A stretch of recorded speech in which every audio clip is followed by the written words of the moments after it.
So hello everyone, चलिए अपन ने 2 videos आप लोगों ने देख लिए होंगे जिसमें अपने ऑलमोस्ट 4 टॉपिक्स कवर हो गए इंड एएस के। अब हम आते हैं एक ऐसे चैप्टर पर जो हर बार आता है, ऑलमोस्ट हर बार आता है। 1 या 2 बार ऐसा हुआ होगा पिछले 12 अटेम्प्ट्स में जब ये चैप्टर नहीं आया होगा। नाम है share based payment Ind AS 102, जिसको अपन ये भी बोलते हैं IFRS 2 का कन्वर्जेंस स्टैंडर्ड है ये। और नाम से ही मालूम पड़ता है कि शेयर बेस्ड पेमेंट समथिंग बोलो। मैं अगर मेरा पर्सनल ओपिनियन अगर मैं बोलूं तो ये ईशॉप से थोड़ा सा बढ़ के, ईशॉप तो एक थोड़ा सा सिमिलर बोलूं तो ईशॉप एक बहुत नैरो स्कोप कवर करता था, but 102 covers a holistic view. Okay, so without wasting any further time let's begin. नाम क्या है स्टैंडर्ड का? Sir share based payments, share based payment. और हाँ, आपको जो नोट्स हैं वो मेरे टेलीग्राम चैनल पर मिल जाएंगे, दैट इज FRNHD। अच्छा, उसकी डिस्क्रिप्शन लिंक आपको यूट्यूब के डिस्क्रिप्शन वीडियो, यूट्यूब के जो डिस्क्रिप्शन है वहां पर मिल जाएगी, तो आप वहां पे जा सकते हैं और इन नोट्स को डाउनलोड कर सकते हैं। ओके, चलिए now share based payment. So what do you mean by payments? Sir ये पेमेंट का मतलब क्या होता है? Payment means consideration for some benefit derived. Consideration मिला सर, कंसिडरेशन किस फॉर्म में मिल रहा है? In the form of shares और कैश।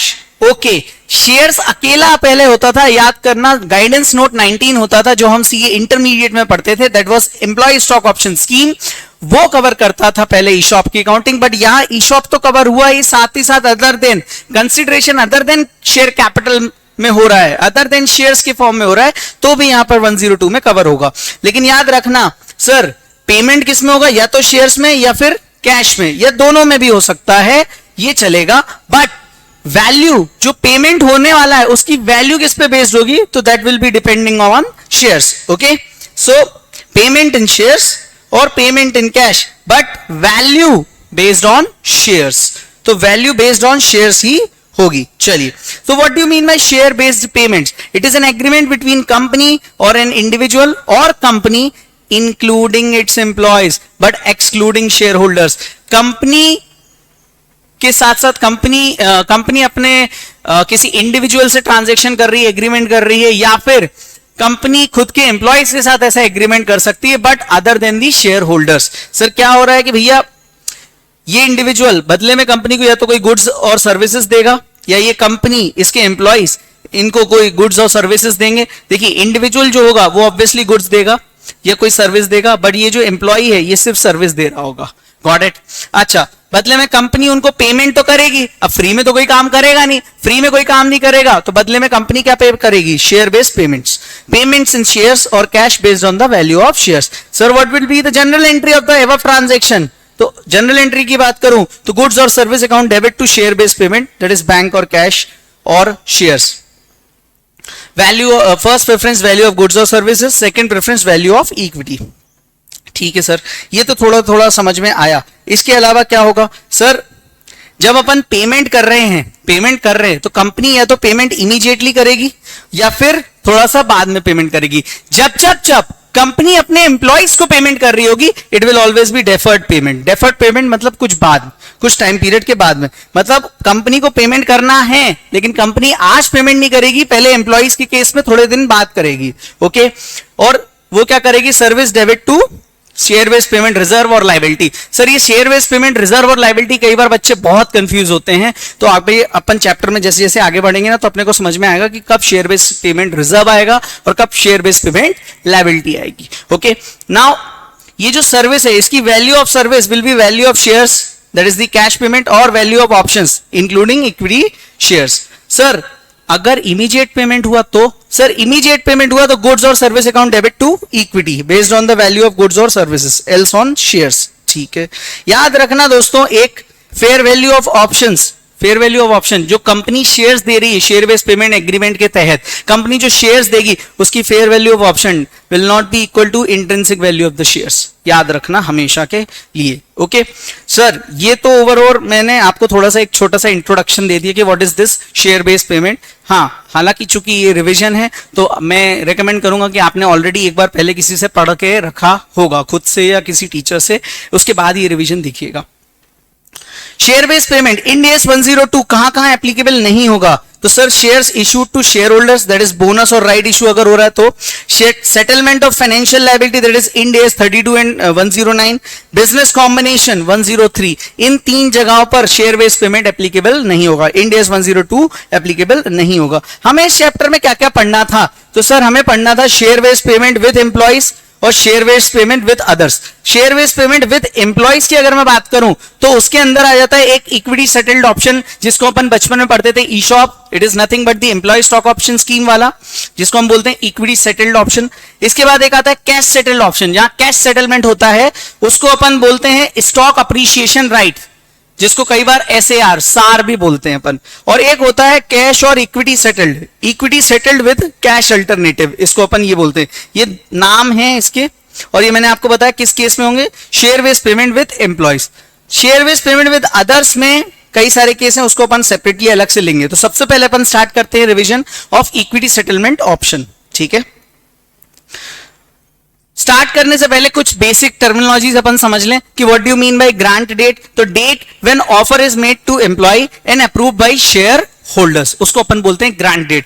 ग्रांट डेट कौन सी डेट? जिस दिन शेयर होल्डर्स ने अप्रूव कर दिया और ऑफर मिला किसको? एम्प्लॉय को। Vesting date, date when options can be exercised. Vesting period, date between grant date and vesting date. Grant date और वेस्टिंग डेट के बीच में जो भी टाइम पीरियड होगा that will be your vesting period. Exercise period क्या होगा? Period after vesting date during which option can be exercise by the employee, ठीक है। तो that is the exercise period. ये अपने को मालूम होगा क्योंकि इंटरमीडिएट में भी सेम था। आगे बढ़ते हैं सर, आते हैं इक्विटी सेटल्ड ऑप्शन पर। इक्विटी सेटल्ड ऑप्शन पर सबसे पहले अपन देखेंगे कि भाई क्या क्या अपने को पढ़ना है। तो इक्विटी सेटल्ड ऑप्शन पर सबसे पहले अपन को मैं आपको बता दूं कि अपने को क्या क्या स्टडी करना है। तो this is the thing, these are the 6 things which we need to study. Equity settlement option हो या सार हो, मतलब स्टॉक अप्रिसिएशन राइट हो, या equity settled with cash alternative वाला ऑप्शन हो, या अदर्स हो, अपने को ये 6 चीजें समझ में आनी चाहिए। पहली है calculation of employee expense, calculation of employee expense. दूसरा है अकाउंटिंग। तीसरा है उसका नंबर ऑफ एम्प्लॉयज कितने कैलकुलेट होंगे। चौथा वेस्टिंग पीरियड। पांचवा modification in the terms of share based payment. और छठवां अगर स्कीम कैंसलेशन हो गई, ये जो एग्रीमेंट है ये कैंसिल हो गया। तो सबसे पहले आते हैं अपन कैलकुलेशन ऑफ एम्प्लॉय एक्सपेंस पर। कैलकुलेशन ऑफ एम्प्लॉय एक्सपेंस अगर अपन को निकालना है तो अपन समझेंगे कि what do you mean by expense per annum. बीच में ये देखिए बैकग्राउंड दिया हुआ है स्टैंडर्ड का, जो मैं आपको नहीं रिवीजन में लेना चाहता बिकॉज ये रेगुलर बैच नहीं है, रिवीजन है। ओके चलिए आते हैं अपन एम्प्लॉय के एक्सपेंस पर एनम पर। सपोज मान लीजिए मेरे पास नंबर ऑफ एम्प्लॉयज 100 है, नंबर ऑफ ऑप्शंस मैंने उसको देने, कंपनी ने सोच के रखा है, HD लिमिटेड है मेरी कंपनी, मेरे पास 100 एम्प्लॉयज हैं और उन 100 एम्प्लॉयज को मैं 10 हर एम्प्लॉय को 10 ऑप्शंस पर दे रहा हूं, मतलब 10 शेयर्स दे रहा हूं उनको, ठीक है। उनकी फेयर वैल्यू होगी 18 रुपीज। और वेस्टिंग पीरियड मतलब इतने टाइम उनको काम करना पड़ेगा, उससे पहले इस वेस्टिंग पीरियड के कंप्लीट होने के पहले अगर वो जॉब छोड़ के जाएगा तो मैं उसको शेयर्स नहीं दूंगा। ये मेरी पॉलिसी है और यही होता है वेस्टिंग पीरियड। अपन ने यहां डेफिनेशन क्या पढ़ी, देखो vesting period, date between grant date and vesting date. Grant date मतलब आपको ऑफर मिला, अब आपको ऑफर मिला और अगर आपने एक्सेप्ट कर लिया तो आपको मिनिमम नंबर ऑफ ईयर्स तक सर्विस देनी पड़ेगी, तो ये होती है वेस्टिंग पीरियड तक, मतलब वो जो मिनिमम पीरियड ऑफ सर्विस है वो होती है वेस्टिंग पीरियड। वेस्टिंग पीरियड तक आपको सर्विस देनी पड़ेगी, तो कितना है 3 साल तक, मतलब 3 साल तक उसको सर्विस देनी पड़ेगी। तो मैंने निकाल लिया एक्सपेंस कितना बुक करना पड़ेगा मेरी कंपनी को, तो 100 employees into 10 shares into 18 rupees per share divide by 3 years, हर साल 6000 रुपए एक्सपेंस रिकॉग्नाइज करना पड़ेगा मुझे, आज ही एस्टिमेट कर लेना पड़ेगा, यस और no. This is nothing but the employee expense, जो मैंने आपको यहां बताया कि अपने को 6 से 7 चीजें पढ़नी है। कैलकुलेशन ऑफ एम्प्लॉय एक्सपेंस, तो एम्प्लॉय एक्सपेंस कैसे कैलकुलेट हुआ, इस तरीके से। एक कंडीशन और चलो देखते हैं sir, number of employees 100, number of options 10 पर एम्प्लॉय, फेयर वैल्यू 18 है, वेस्टिंग पीरियड 3 साल है, company estimate that only 80 employees will be there at the end of vesting period. Company को ऐसा लगता है कि लास्ट में 80 ही एम्प्लॉय बचेंगे, लेकिन लास्ट में मालूम क्या होता है, estimate stands correct eight the end of the vesting period, मतलब 80 लोग ही बचते हैं, मतलब 20 लोग ऐसे थे जिन्होंने वेस्टिंग पीरियड तक जॉब नहीं की, तो उनको ये ऑप्शन नहीं मिलेंगे। तो उन्होंने क्या किया, 80 into 10 into 18 divide by 3, 4800 expense per annum book करेंगे।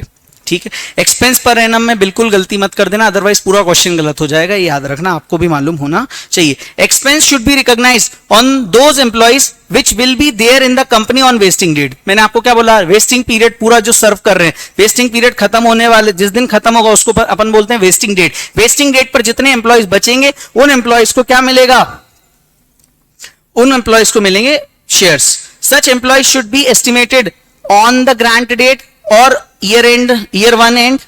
Estimates may change during vesting period, and so amount of expense would also change in the year when there is change in the estimate of number of employees, and this change in accounting estimate should be accounted prospectively. इनके कहने, end S कहता है कि भैया जो आपका estimate है, अब भाई आपने वेस्टिंग पीरियड दिया 3 साल, अब जरूरी थोड़ी है कि 80 लोग ही बचे, हो सकता है 50 लोग बचे, हो सकता है 100 के 100 लोग ले लें, सर्विस दें, डिपेंड करता है ना। तो ये आपका एस्टिमेट चेंज होगा, तो हर ईयर एंड पर या फिर ग्रांट डेट इनिशियली ही आप, मतलब जैसे ही एग्रीमेंट एंटर होता है वहां से ही आप एस्टिमेट लेना चालू कर सकते हैं, और इस एस्टिमेट के बेसिस पर आप एम्प्लॉय एक्सपेंस बुक करिए। लेकिन टाइम टू टाइम अगर कोई चेंज होता है एस्टिमेट में तो उसको प्रोस्पेक्टिव इफेक्ट देके चेंज भी करते जाइए। Got it? बस वही चीज इन्होंने किया। सपोज सेम था एग्जाम्पल 2 में, 90 employees were there at the end of the vesting period. Example 2 में अपना क्या था कि 80 बचेंगे, अपन ने सोच के रखा था कि 80 लोग बचेंगे, but at the and third year के एंड में अपने को मालूम चला 90 थे। तो अपन क्या करेंगे, एक्सपेंस फॉर ईयर 1 हमने सोच के रखा 80 बचेंगे, तो 80 into 10 into 18 divide by 3 into 1 year 4800 पहले साल का हो गया। सेकेंड ईयर में कितना होगा, सेकेंड ईयर में एक्सपेंस आप कितना बुक करोगे, 80 into 10 into 18 divide by 3 into 2 और लेस कर देंगे जो पिछले साल का था, क्योंकि ये तो क्यूमुलेटिव आएगा और अपने को ईयर 2 का एक्सपेंस चाहिए, ये आ जाएगा 4800। लास्ट ईयर वेस्टिंग पीरियड में 90 कर देंगे। 90 क्यों किया सर, एक्चुअल में 90 लोग बचे, ठीक है, into 10 into 18 divide by 3 into 3 less 9600। First और सेकेंड ईयर का एक्सपेंस अपन ने लेस कर दिया 6600। टोटल अपन ने तीनों साल में इतना एक्सपेंस 48 48 66 इतना अपन ने एक्सपेंस बुक किया। आ जाते हैं सेकेंड चीज पर। सर सेकेंड चीज क्या होगी, सर ये होगी accounting, how we will be accounting it. तो देखो ग्रांट डेट, जिस दिन कोई एग्रीमेंट हुआ शेयर बेस्ड पेमेंट स्कीम का, उस दिन क्या होगा सर, उस दिन तो कुछ भी नहीं होगा। क्यों, क्योंकि उस दिन अकाउंटिंग थोड़ी हुई, आपने एग्रीमेंट किया। हाँ, एक अकाउंटिंग कब होगी, ईयर एंड पर, तो आपको ईयर एंड पर अकाउंटिंग करनी पड़ेगी, इसलिए ग्रांट डेट पर कोई एंट्री नहीं होगी, ये ट्रांजैक्शन, ये जर्नल, ठीक है। जर्नल एंट्री क्या होगी, ऑन ईयर एंड और and of vesting period. And of vesting period इसलिए मैंने लिखा, मान लीजिए 1 साल का ही वेस्टिंग पीरियड है, तो क्या होगा, देखिए सामने वाले ने आपको सर्विस दी, 1 साल तक आपको काम करता रहा, तो आप उसके लिए एक्सपेंस बुक करोगे, यस और नो। ये कौन सा एक्सपेंस है सर, या तो ये शेयर बेस्ड पेमेंट एक्सपेंस होगा, या ये होगा एम्प्लॉय बेनिफिट एक्सपेंस। आप इसको चाहे शेयर बेस्ड पेमेंट एक्सपेंस बोलो, शेड्यूल 3 के अंडर तो ये पीओआरएल में एम्प्लॉय बेनिफिट एक्सपेंस के हेड के अंदर ही जाएगा, तो अपन डायरेक्टली एम्प्लॉय बेनिफिट एक्सपेंस को बुक कर लो। तो एंट्री क्या होगी अपनी, employee benefit expense debit to share based payment reserve. और मान लीजिए ये 1 साल का नहीं था, तो P&L to employee benefit expense. Exercise date पर क्या होगा सर, एक्सरसाइज डेट पर सामने वाले ने ऑप्शन एक्सरसाइज कर लिया, तब क्या होगा। सो एक्सरसाइज डेट पर क्या होगा, एक्सरसाइज डेट पर जो एंट्री होगी आपकी वो ऐसी होनी चाहिए थी कि पहले आप जब इंटरमीडिएट में जब ये पढ़ते थे तो आपको याद होगा ये एंट्री आप करते थे सीए इंटर में, बैंक अकाउंट डेबिट, ई शॉप अकाउंट डेबिट। अब इसके लॉजिक पे जब नहीं जाते अपन, तो ये एंट्री समझते हैं कि भाई पहली एंट्री होगी bank debit to share based payment reserve, ठीक है, और दूसरा आएगा share based payment reserve to equity, shares allotted, सामने वाले को शेयर्स आपने जब अलॉट करे। पहले तो आप एम्प्लॉय बेनिफिट एक्सपेंस बुक करते जा रहे हो वेस्टिंग पीरियड के दौरान, जैसे ही वेस्टिंग पीरियड खत्म होगा तो सामने वाला जो पर्सन है, एम्प्लॉय है, वो क्या करेगा, वो आपके ऑप्शन को एक्सरसाइज करेगा। जैसे ही उसने ऑप्शन एक्सरसाइज किया, आपको ये एंट्री पास करनी पड़ेगी। अगर आपने ये एंट्री पास नहीं करी तो तभी हो पाएगा जब सामने वाला ऑप्शन एक्सरसाइज ना करे, लैप्स कर जाए। अगर लैप्स कर गया तो आपके बैलेंस, मतलब शेयर बेस्ड पेमेंट रिजर्व में तो बैलेंस पड़ा हुआ है, बट चूंकि एम्प्लॉय ने ऑप्शन को एक्सरसाइज ही नहीं किया, तो फिर क्या होगा, उस पूरे के पूरे रिजर्व को शेयर बेस्ड पेमेंट रिजर्व से आपको ट्रांसफर करना पड़ेगा जनरल रिजर्व में या फिर अदर इक्विटी में। रीजन देखो, जनरल रिजर्व होता है general, in general free reserve, share based payment reserve free reserve नहीं है, याद रखिएगा। तो आपको ये जो बैलेंस है ये तो वेस्ट चला जाएगा, इससे बेटर है शेड्यूल 3 बोलता है, इंड एस बोलता है कि भाई आप इसको जर्नलिज्म में ट्रांसफर कर दीजिए, being share based payment balance transfer to other equity. ठीक है, no journal entry for those option which were lapse during vesting period. याद रखना दोस्तों, हमें सिर्फ और सिर्फ जनरल एंट्री काय की पास करनी है जो एक्सरसाइज पीरियड के दौरान एम्प्लॉई ने ऑप्शन एक्सरसाइज नहीं करे।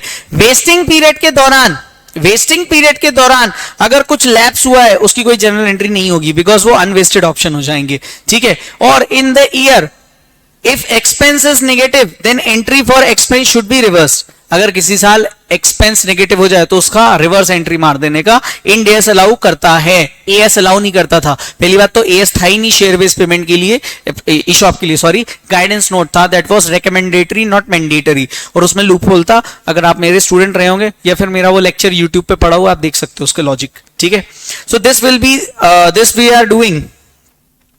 क्या करेंगे, एक्सपेंस पर एनम निकालने के लिए अपने को क्या करना रहेगा, number of employees expected to complete vesting period. ये देखो पहली हेडिंग क्या है, ये अपन जब भी ई शॉप का क्वेश्चन करेंगे तो ये एक टेबल बनाएंगे, ये टेबल में क्या क्या है पहला पढ़ेंगे अपन, number of employees expected to complete vesting period. ऐसे नंबर ऑफ एम्प्लॉइज कितने जो वेस्टिंग पीरियड कंप्लीट करने वाले हैं ईयर 1 पर, फॉर एग्जाम्पल 3 साल का, तो ईयर 2 ईयर 3 तक। ठीक है, नंबर ऑफ ऑप्शंस पर एम्प्लॉय, कितने ऑप्शन आप उसको दे रहे हो, फेयर वैल्यू ऑफ ऑप्शंस, अगर क्वेश्चन में आपको फेयर वैल्यू ऑप्शन की दी है तो वो यूज करना है ना। मैंने आपको शुरुआत में बताया fair value of option does not equal to intrinsic value of the shares, but in question if fair value of option is not given तो we will be using intrinsic value of the shares. Okay, हाँ, यहां पे तीनों की लिख देना और फिर लिख देना है पीरियड फैक्टर। पीरियड फैक्टर क्या होता है सर, मान लीजिए ईयर 1 है तो हम यहां पे लिखेंगे 1/3, वेस्टिंग पीरियड हमारा 3 साल का है, लेकिन एक्सपेंस जो हम निकालेंगे तो A into B into C into D, A हो गया number of employees expected to complete vesting period, दूसरा हो गया number of employees, number of options पर एम्प्लॉय, तीसरा हो जाएगा fair value per option else intrinsic value, fourth हो जाएगा पीरियड फैक्टर। अब मान लीजिए वेस्टिंग फैक्टर ही 3 साल का है तो यहाँ पे 1/3 आ जाएगा, क्योंकि ये फर्स्ट ईयर है 3 में से, फिर ये आ जाएगा सेकेंड ईयर तो 2/3। सर ये हमेशा 3/3 क्योंकि 3 वेस्टिंग पीरियड हुए, 3 साल ही है वेस्टिंग पीरियड। गॉट इट, ये मैंने आपको एक्सप्लेनेशन के लिए रखा।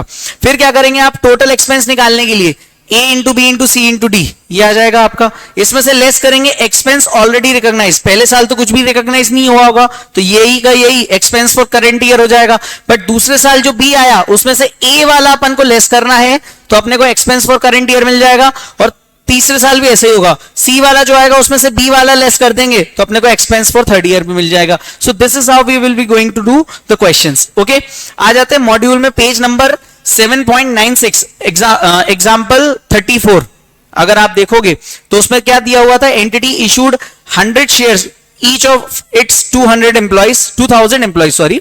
तो यहां पे कितने ऑप्शंस दे रहे हो आप, जैसे ही आप क्वेश्चन पढ़ो आपको डिटेल पढ़ते आना चाहिए। ठीक है, आप 100 शेयर्स मतलब ऑप्शंस पर employee to its 2000 employees, 2000 employees number of employees की कैलकुलेशन के लिए काम आएगा। Okay, subject to service period condition of 3 years. Condition क्या है, 3 साल तक अगर वो सर्विस देगा तो मतलब ये वेस्टिंग पीरियड हो गया, वेस्टिंग पीरियड कितना हो गया 3 years. Okay, grant date fair value of shares is 200 each, expectation that employee will remain in service at 95% at the end of the financial year. मतलब उनके कहने का मतलब ये है, पहली बात तो यहाँ पे 200 रुपए क्या दी हुई सर, 200 रुपए कुछ और नहीं दिया है इन्होंने, 200 रुपए कुछ और नहीं दिया बेटा, ये क्या है फेयर वैल्यू ऑफ ऑप्शंस। लेकिन उन्होंने क्या बोला, at the end of the financial year 95% of the employees will be there in service. Second year में क्या हुआ, 92% ऑफ द एम्प्लॉइज ही रहे टोटल। थर्ड ईयर में 88, मतलब ये अकाउंटिंग एस्टिमेट चेंज होता जा रहा है और हम इसका इफेक्ट क्या देंगे सर, प्रोस्पेक्टिवली देंगे, मैंने ऊपर आपको पढ़ाया था। Will remain at the end of the third year, pass necessary journal entries. तो अपने को कुछ नहीं करना, ये टेबल बना देनी है, टेबल अपने को बनानी है। इस चैप्टर में टेबल बनानी आ गई ना तो ये मान के चलना आपको 80% तो मार्क्स मिल जाएंगे, फिर एंट्री तो टेबल देख के हो जाएगी। देखो सबसे पहली चीज क्या करनी थी, number of employees expected to complete the vesting period. See again I am trying to say, अगर आप फर्स्ट टाइम ये वीडियो देख रहे हो तो आप बिल्कुल ये वीडियो मतलब बंद कर दो, आप रेगुलर बैच करो, क्योंकि ये वीडियो सिर्फ और सिर्फ रिवीजन पर्पस के लिए है ना। और मैं ये बोलूंगा कि अगर आप ये नोट्स ना पहले आप अपने सामने रख लो लैपटॉप पे या कहाँ मोबाइल पर, so that I would recommend इनको प्रिंट आउट निकाल लो, सो दैट आपको मालूम रहेगा कि कैसे क्या रिवीजन हो रहा है। आपको एक हैंड रिटन नोट सामने रहेंगे और इसमें पूरा मॉड्यूल आरटीपी एमटीपी सब कवर है, सारी वेराइटी कवर है आईसीआई की, तो उससे ज्यादा बाहर अपने को जाना नहीं है। मैं आपको गारंटी करता हूं अगर आप मेरे अकॉर्डिंग कर लेंगे तो एफआर में अपने 70 प्लस है और अपना टारगेट यही है अब की बार एफआर में 70 पार। ओके चलिए, नंबर ऑफ एम्प्लॉइज कितने थे सर? 2000 थे, लेकिन फर्स्ट ईयर के एंड तक कितने बचे? 95%। तो अपन क्या करेंगे बेटा, 2000 इंटू ईयर 1 की बात कर रहा हूं मैं सिर्फ, 95%, 1900 एम्प्लॉइज बचे। ठीक है, नंबर ऑफ ऑप्शंस कितने दे रहे हैं सर? 100 शेयर्स दे रहे हैं सबको। फेयर वैल्यू ऑफ ऑप्शन 200 दी हुई है। पीरियड फैक्टर भाई 3 साल का वेस्टिंग पीरियड है तो 1/3 ये आ जाएगा अपना। फिर आ जाओ 92% है तो 2000 इंटू 92% आएगा, 1840 बचे। 100 शेयर्स 200 2/3, बाकी डेटा पूरा। अच्छा ये आ गया अपना एक्सपेंस, इसमें से अपन ने ऑलरेडी रिकॉग्नाइज पिछले साल कितना हो गया ये, तो करंट ईयर सेकेंड ईयर में कितना कमाया ये आ गया। सर थर्ड ईयर में क्या होगा? सर थर्ड ईयर में क्या होगा? 88% बचे ना लास्ट में, हाँ सर, तो 1760।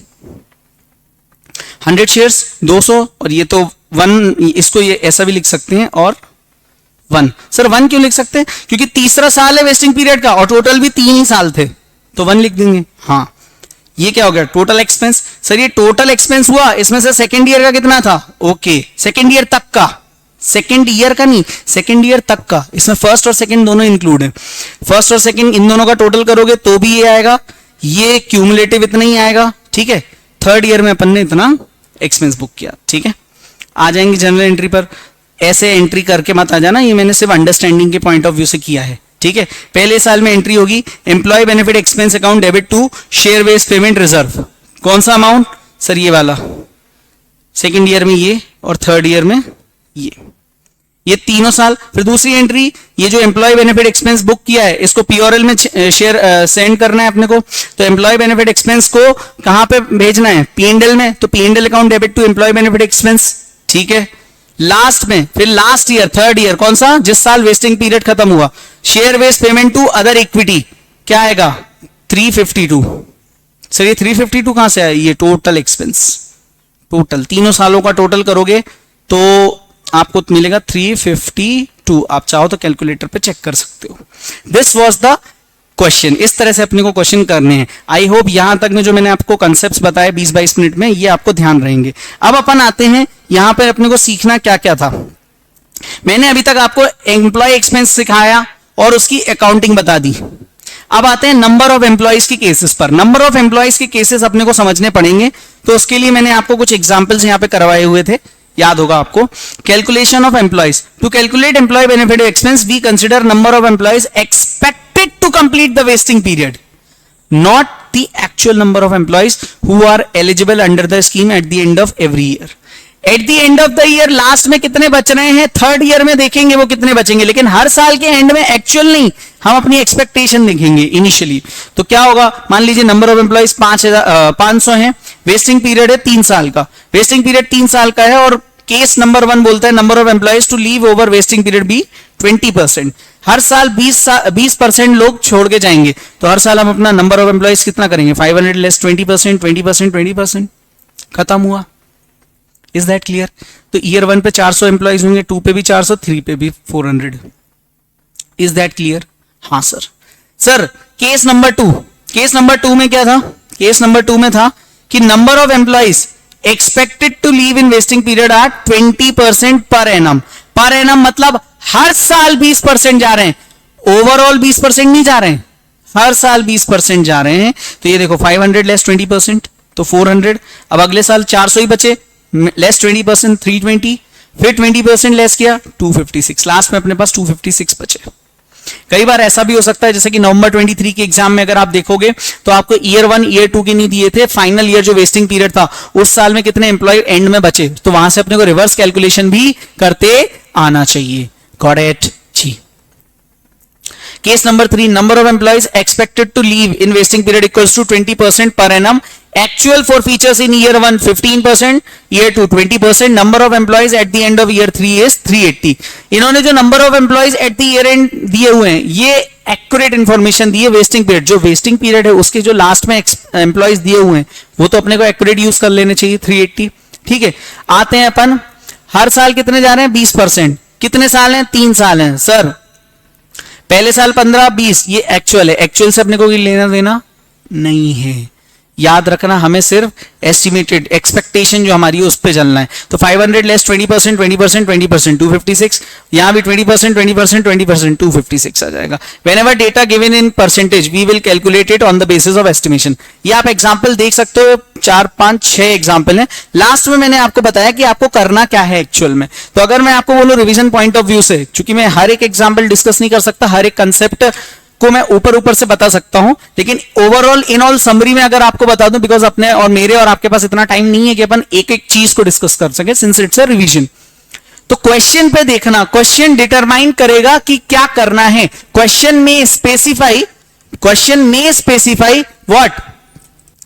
क्वेश्चन में specify number of employees expected to leave over entire vesting period is given. अगर ऐसी इंफॉर्मेशन दी, कैसी सर? ऐसी कि नंबर ऑफ एम्प्लॉइज जो है ना expected to leave over entire vesting period ऐसा दिया है, तो in such a situation we are not interested in actual number of employees left और retired in current year. Got it? उसमें हम फिर एक्चुअल पे नहीं होंगे, जो एस्टिमेटेड बेसिस पे चल रहा है उसी पे चले जाएंगे. लेकिन अगर क्वेश्चन में इंफॉर्मेशन ऐसी दी है, number of employees to leave और retire over remaining vesting period is given, ये दिया हुआ है. ओवर रिमेनिंग वेस्टिंग पीरियड, यहां क्या था? To leave over entire vesting period, remaining vesting period दिया है. तो in such a situation number of employees is calculated as follows: total employees less actual employees left till current year less expected to leave over remaining vesting period. पहले actual में कितने leave कर गए वो और कितने बचे हुए हैं. यहां पे अगर मैं आपको बोलूं तो एग्जांपल नंबर 4 या 5 आप देखोगे ना तो आपको समझ में आएगा. जैसे 4 वाला, number of employees expected to leave 3% दिया हुआ है अपने को क्वेश्चन में. ठीक है, at the end of year 1 5% है forfeiture. At the end of year 1 5% अगर फॉर फीचर है, end of year 1 5% forfeiture है, फिर at the end of year 2 expectation revise to 6% over entire vesting period दिया हुआ है. Actual number of employees at year end 3 is 350. तो ये जो 350 दिया ये तो ईयर 3 में डायरेक्टली आ जाएगा. बट इन्होंने क्या बोला? Expected to leave over vesting period. Expected to leave over vesting period, तो फिर हमें एक्चुअल से मतलब नहीं होता, हम एक्सपेक्टेशन पे चलते हैं. हम कितना देखेंगे? एक्सपेक्टेशन कितनी थी? 3%, तो हम 3% से ही लेस करते चले जाएंगे. और यहां भी at the end of year 2 में क्या दिया हुआ है? Expectation revise to 6%. पहले 3% over remaining vesting period leave कर रहे थे, अब 6% है, तो यहां पे डायरेक्ट 500 लेस 6% कर देंगे अपन. Got it? ये आ जाएगा. फिर ऐसे एक केस नंबर 5 अगर आप देख लोगे तो आप फटाफट से इसको रीड करके आगे बढ़ो, बिकॉज अपन क्वेश्चन में आएंगे और इसके बाद क्वेश्चन करेंगे. तो आपका मॉड्यूल का एक क्वेश्चन है जो मुझे कराना है, और मॉड्यूल के क्वेश्चन से पहले एग्जांपल नंबर 5 जो मेरी हैंड रिटन नोट्स में है उसको जरूर ओपन करेंगे. ओमेगा वाला एक क्वेश्चन है, ये बहुत अच्छा क्वेश्चन है. पहले के जमाने में स्टडी मैट में भी हुआ करता था, यह शायद पास्ट एमटीपी की क्वेश्चन ही है. ओके, चलिए आ जाइए एग्जाम्पल नंबर 5 में. एग्जाम्पल नंबर 5 में अगर मैं बात करूं आपसे, तो एग्जाम्पल नंबर 5 में आप सबसे पहले एक ही चीज देखो, दैट इज क्या दिया हुआ है? Sir, Omega grants 120 share options to each of its 460 employees. कितने एम्प्लॉइज हैं total? 460. Each grant is conditional और employee working for Omega over next 3 years. मतलब वेस्टिंग पीरियड कितना हो गया? सर्विस उसको 3 साल देनी, मतलब वेस्टिंग पीरियड अपना 3 साल हो गया. हाँ sir. Omega has estimated fair value of the option is ₹12.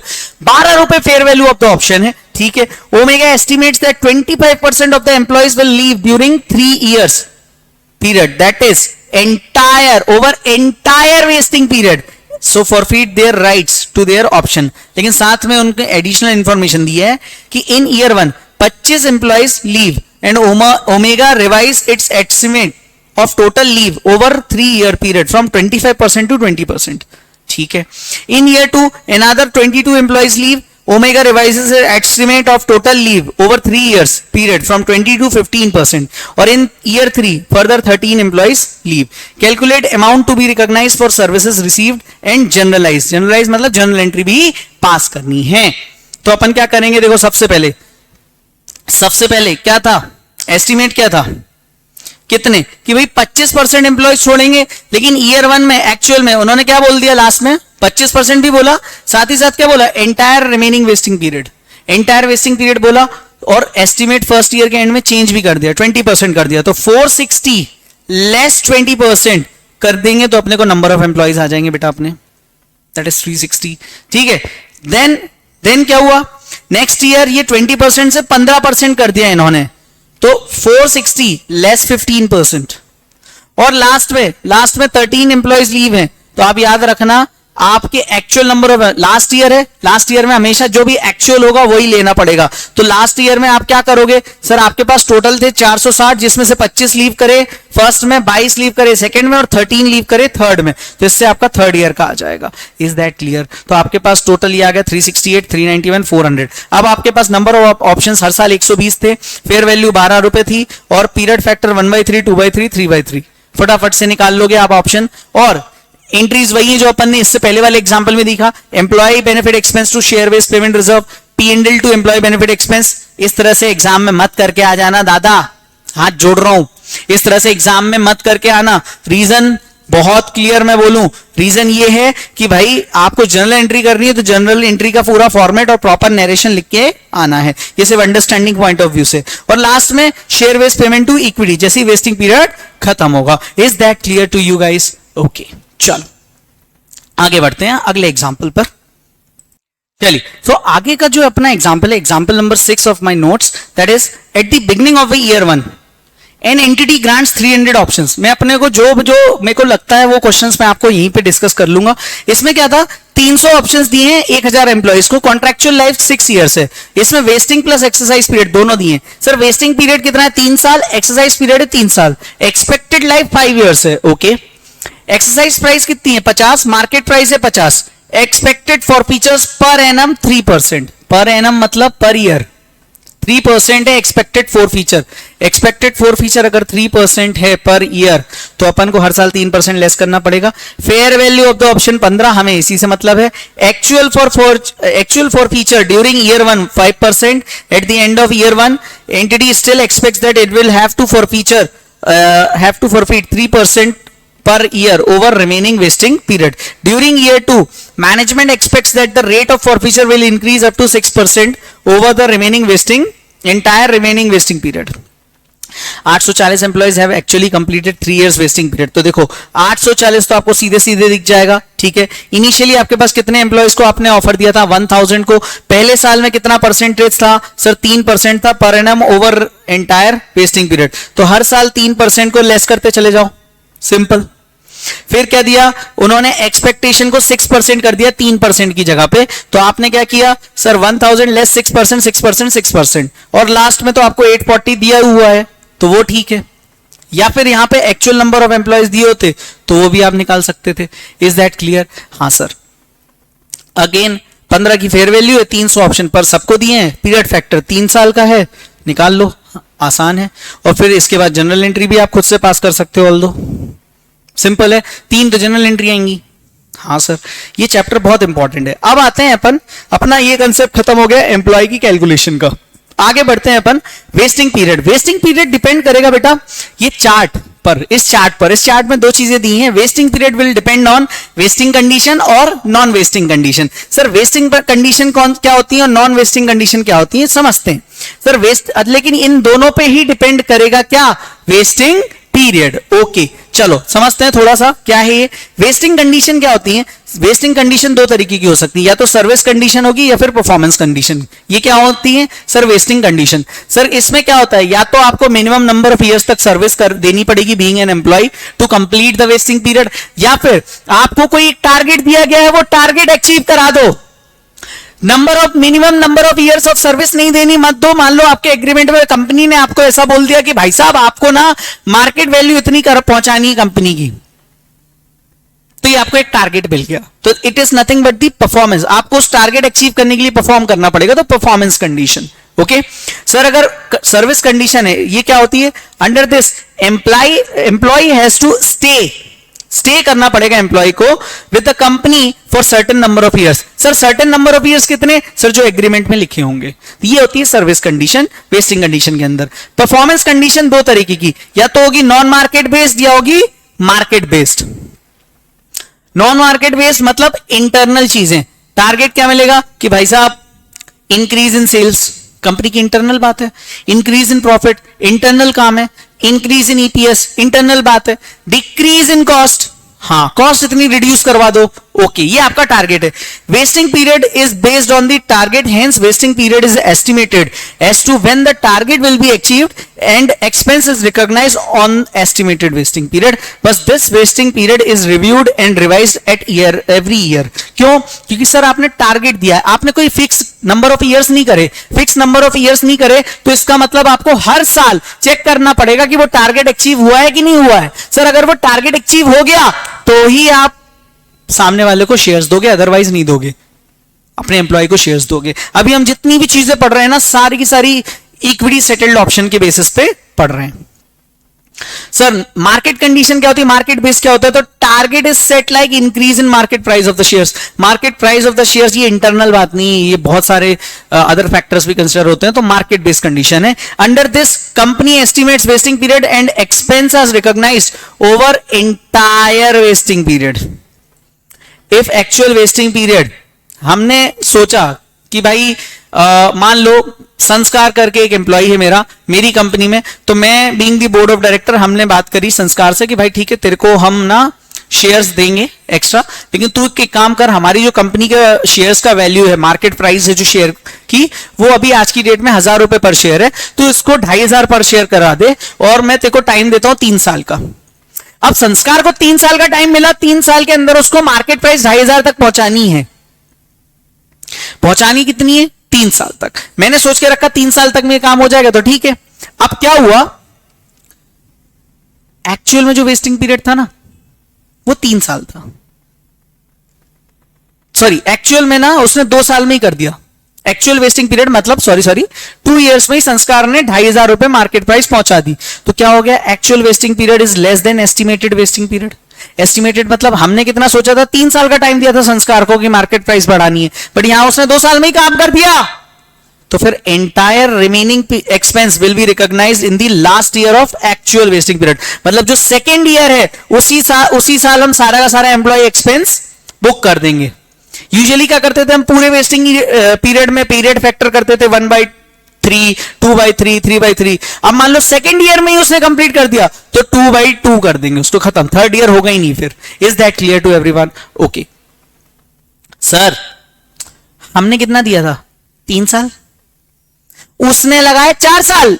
Sir ज्यादा हो गया ना एक्चुअल? हाँ, तो सर एक्चुअल में 1 साल यह मत कर देना। Then expense is recognised over estimated vesting period only, मतलब 3 साल तक ही आप उसको बुक करोगे, that's it. Okay, is that clear to you guys? हाँ सर, मान लो सामने वाले को आपने वेस्टिंग कंडीशन ही नहीं दी। भाई वेस्टिंग कंडीशन दी तो या तो उसको आपने बोला होगा कि मिनिमम नंबर ऑफ ईयर्स इतने टाइम तक सर्व कर, या फिर कंपनी की इंटरनल चीज टारगेट दे दिए, या फिर कंपनी का एक्सटर्नल टारगेट दे दिया with revised estimate value vesting period. लेकिन अब यहां पे आया non vesting condition. In such cases there are no vesting period. इस कंडीशन में फिर कोई वेस्टिंग पीरियड होगा ही नहीं। Hence entire expense is recognised at the time of exercising the option. जब एम्प्लॉय एक्सरसाइज करेगा ऑप्शन, तभी की तभी क्या हो जाएगा? एक्सपेंस रिकॉग्नाइज हो जाएगा बुक्स में। In such cases there are post vesting restriction on sale of shares but that does not impact expense. इसमें एक चीज और होती है, एक चीज ये होती है कि जब भी नॉन वेस्टिंग कंडीशन का केस होगा ना, तो वो ऐसा होगा कि भाई साहब हम आपको ना शेयर्स तो दे रहे हैं, अब चूंकि आप कंपनी के एम्प्लॉय को शेयर दे रहे हो कम प्राइस पे। यहां पे क्या होता है कि भाई मार्केट में अगर उसकी मार्केट प्राइस मान लो शेयर की 50 रुपए है, आप उसको 20 रुपए में दे रहे होते हो 3 साल बाद, है ना? यूजुअली यही होता है। अब यहां पे कोई वेस्टिंग पीरियड है ही नहीं, और जब उसने एक्सरसाइज किया 20 रुपए में शेयर ले लिया, वही शेयर अगर वो बाहर से जाता तो 50 रुपए उसको पे करने पड़ते। यस और नो? हाँ, तो आप क्या कर रहे हो, 20 रुपए में आज उसको दे रहे हो, लेकिन कोई वेस्टिंग कंडीशन नहीं है, नॉन वेस्टिंग कंडीशन है यहाँ पे, तो फिर यहाँ पे आप रेस्ट्रिक्शन डाल दोगे। रेस्ट्रिक्शन क्या होगा कि मान लो 3 साल तक आप वो शेयर्स बेच नहीं सकते। पोस्ट वेस्टिंग रेस्ट्रिक्शन आप डाल दोगे ऑन सेल ऑफ दो shares, but that does not impact expense recognise. Expense तो आपको रिकॉग्नाइज करना है, लेकिन जिस सामने वाले को आप पोस्ट नॉन वेस्टिंग कंडीशन के बेसिस पे आप शेयर्स दे रहे हो, वो मिनिमम टाइम पीरियड तक वो शेयर्स बेच नहीं सकता अगर उसमें क्या रहेगा, post wasting restrictions on sale of दो शेयर्स। आई होप ये आपको समझ में आया होगा पूरा। ठीक है, इससे रिलेटेड अपन क्वेश्चन करते हैं, देखते हैं तो अपने को और समझ में आया होगा। ये स्पीड इतनी ही रहेगी, इससे अपन कॉम्प्रोमाइज नहीं कर सकते because since it's a revision बेटा। ओके, एक आधा क्वेश्चन देख लेते हैं। एक तो सबसे important question illustration number 7 of your study material, Ankita holding incorporation वाला, जिसमें क्या दिया हुआ है कि 100 शेयर्स वो ग्रांट कर रहे हैं अपने 500 एम्प्लॉइज को। आई होप ये क्वेश्चन आपको विजिबल होगा, आपके स्टडी मटेरियल का इलस्ट्रेशन नंबर 7 है। ठीक है, 1 जनवरी 2011 को उन्होंने ऐसा किया। The employees should remain in service during the vesting period. The shares will vest at the end of the first year, second year, third year. 3 साल बोला है, लेकिन क्या बोला, if the company's earning increase by 12%. पहले साल में क्या हुआ, अगर कंपनी की क्या हो जाएगी, अर्निंग 12% हो जाएगी, इंक्रीज हो जाएगी 12% से, तो ईयर 1 पे ही शेयर्स वेस्ट हो जाएंगे। सेकेंड ईयर हो जाएगा वेस्ट, मतलब 2 साल हो जाएंगे अपने वेस्टिंग पीरियड के, अगर if the company's earning increase by more than 20% over 2 year period. Third year के लिए इंफॉर्मेशन दी, if the entity's earning increase by more than 22% of the remaining 3 year period. ठीक है, fair value per option at the grant date is 122 in 2011। अब ये काम की information दी हुई है। 2011 में क्या था, earnings increase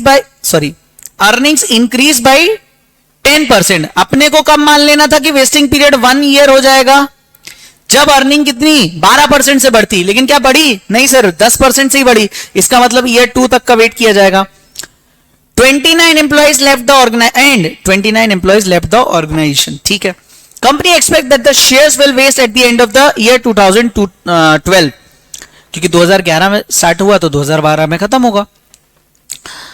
The company also expects that additional 31 employees will leave the organization in 2012 and 440 employees will receive their shares at the end of the year 2012. At the end of the year 2012, company's earning increased by 18%. हम vesting period को 2 years मानेंगे, कब मानेंगे, जब 20% से ज्यादा होगी। क्या 20% से ज्यादा हुई, नहीं सर 18% हुई, तो क्या हम वेस्टिंग पीरियड 2 इयर्स मान सकते हैं, हम नहीं मान सकते, लेकिन एम्प्लॉय एक्सपेंस बुक करना पड़ेगा। ठीक है, आ जाते हैं लास्ट ईयर में। Therefore, the shares did not waste. Only 29 employees left the organization during this. Company believes that additional 23 employees will leave in 2013 and earning will further increase so that performance target will be achieved in 2013. तो जो performance target है, मतलब 22% का target है, vesting period आप 3 years कब मानोगे, जब 22% टारगेट अचीव हो जाए। यही अपना टारगेट था, परफॉर्मेंस टारगेट, और ये क्या बोल रहा है, performance target will be achieved in 2013। At the end of the year 2013, only 21 employees have left the organization. Assume that the company's earning increased to desired level. Desired level मतलब 22% से ऊपर हो चुका है, and performance target has been met. Determine the expense for each year and pass appropriate journal entries. ये 2 exam में question same आया हुआ है, नवंबर 18, मई 19 और MTP मई 18 और MTP का मई 19 इन अटेम्प्ट्स में आ चुका है। तो सबसे पहले एम्प्लॉय निकालते हैं, टोटल कितने थे, 500 थे। हाँ सर 500 तो थे, लेकिन साथ ही साथ ईयर 1 के एंड में 29 एम्प्लॉय लेफ्ट भी कर गए थे ना आपके। हाँ, और एक्सपेक्टेशन ये भी थी कि 31 और लेफ्ट करके जाएंगे, दिया हुआ था ना कि ये इन्हीं company also expect then in 2012, तो आपका एक्सपेक्टेशन क्या थी कि 31 और छोड़ के जाएंगे, 440 बचे। नेक्स्ट ईयर 29 तो एक्चुअल में लीव कर ही गए, और उनकी एक्सपेक्टेशन भी थी 29 और एक्चुअल में लीव कर गए। सेकेंड ईयर भी, फर्स्ट ईयर के तो 29 लीव करके ही गए थे, सेकंड ईयर भी 29 ही गए 31 की जगह, और इनको एक्सपेक्टेशन है 23 और छोड़ के जाएंगे, तो 419। लास्ट में देखो, फर्स्ट में एक्चुअल में कितने गए, सेकंड में एक्चुअल में कितने गए, थर्ड में एक्चुअल कितने गए, 421। बात खत्म हो गया। सर क्या आया, number of option 100। Fair value ठीक है। Period factor 1/2। अच्छा सर ये 1/2 क्यों लिया? क्योंकि देखो आपको क्या दिया था, परफॉर्मेंस टारगेट दिया हुआ था। परफॉर्मेंस टारगेट मतलब आपको बोला गया था कि क्या 12% से ऊपर हो जाएगा तो आपका ईयर 1 होगा, नहीं तो फिर सेकंड ईयर हो जाएगा। थर्ड ईयर का तो आपने फर्स्ट ईयर पे सोचा ही नहीं था, तो आपको यहां पीरियड फैक्टर में 1/2 लेना पड़ेगा। ये सबसे इंपॉर्टेंट चीज थी इस क्वेश्चन की, ठीक है। अगर आप आगे बढ़ोगे तो देखोगे तो 2/3 यहां पे आया और 3/3 क्योंकि यहां पे टारगेट मीट हो गया था। Is that clear? General entry क्या की? वही जो अपनी बात हुई थी। मैंने आपको क्या बोला, टेबल आपको आनी चाहिए बनाते हुए, बाकी तो सब ठीक है होता रहेगा। और देखो मैंने साइड में इंफॉर्मेशन भी नोट करता गया था जब एक्सप्लेन कर रहा था, यहां पे नहीं, रेगुलर क्लास में। तो जो मेरे से रेगुलर पढ़ेंगे उनको तो मक्खन लग रहा होगा रिवीजन, बाकी तो कोई दिक्कत नहीं। लेकिन हाँ इतना मेरे को पता है कि आपको समझ में आ जाएगा अगर आप मेरे को सुन भी लोगे नोट सामने रख के। ओके चलिए एक क्वेश्चन और देख लेते हैं, इसके बाद अपन आगे बढ़ जाते हैं मॉडिफिकेशन पर और फिर कैंसिलेशन पर, ठीक है। ACC limited granted 10,000 share options to one of its major. ACC company ने किसको दिया? एक मैनेजर को दिया। In order to get the option the manager has to work for next 3 years। साथ में एंड मतलब सर्विस कंडीशन भी है प्लस परफॉर्मेंस कंडीशन भी देके रखी है। क्या है? Reduce the cost of production by 10% over the next 3 years, ठीक है। Fair value of the option was 95। Year 1 में कॉस्ट रिडक्शन अचीव हुआ क्या? हाँ अचीव हुआ, लेकिन 3 साल तक वर्क भी करना है। ईयर 2 में नहीं हुआ, ईयर 3 में हो गया। जिस साल टारगेट मीट नहीं हुआ उस साल आप कुछ भी एक्सपेंस रिकॉग्नाइज नहीं करोगे, बस। तो आपको बस वही करना है। देखो नंबर ऑफ एम्प्लॉइज तो 1 आएगा, क्यों? क्योंकि एक ही मैनेजर को आपने स्कीम दी थी, 10,000 शेयर्स देने का वादा किया है, हाँ 95 रुपीज उनका वो था।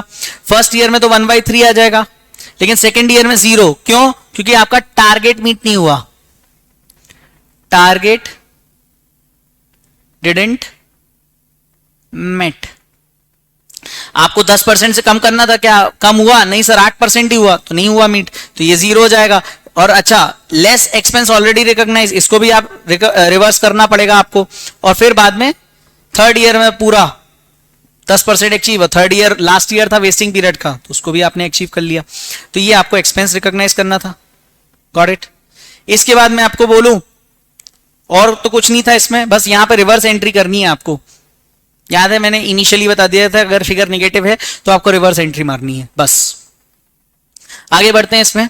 आगे बढ़ने से अपने को एक, हाँ ये क्वेश्चन भी अच्छा क्वेश्चन है, ये आप खुद से सॉल्व कर सकते हो। टेस्ट योर नॉलेज का क्वेश्चन नंबर 4 पेज 7.111 पर दिया हुआ है। इसमें क्या दिया हुआ है कि नंबर ऑफ एम्प्लॉइज आपके 100 हैं, फेयर वैल्यू ग्रांट डेट पर 25 है, मार्केट कंडीशन है कि आपको शेयर की जो प्राइस है वो 30 रुपए तक पहुंचानी है। सर्विस कंडीशन है कि आपको रिमेन सर्विस तब तक देनी जब तक मार्केट कंडीशन फुलफिल नहीं हो जाती, मतलब इन ऑल आपको 30 रुपए शेयर प्राइस पहुंचानी है तब तक के लिए, ठीक है। Expected completion of market condition, आपको एक्सपेक्टेड कब है कि 4 साल तक में कंप्लीट हो जाएगा। Define expense related to share based payment plan in each year subject to below scenarios. पहले वाले में ये कि मार्केट कंडीशन फुलफिल हो गई 3 साल में, दूसरे वाले में ये कि 5 साल में, तो अपन ने दोनों की बना ली।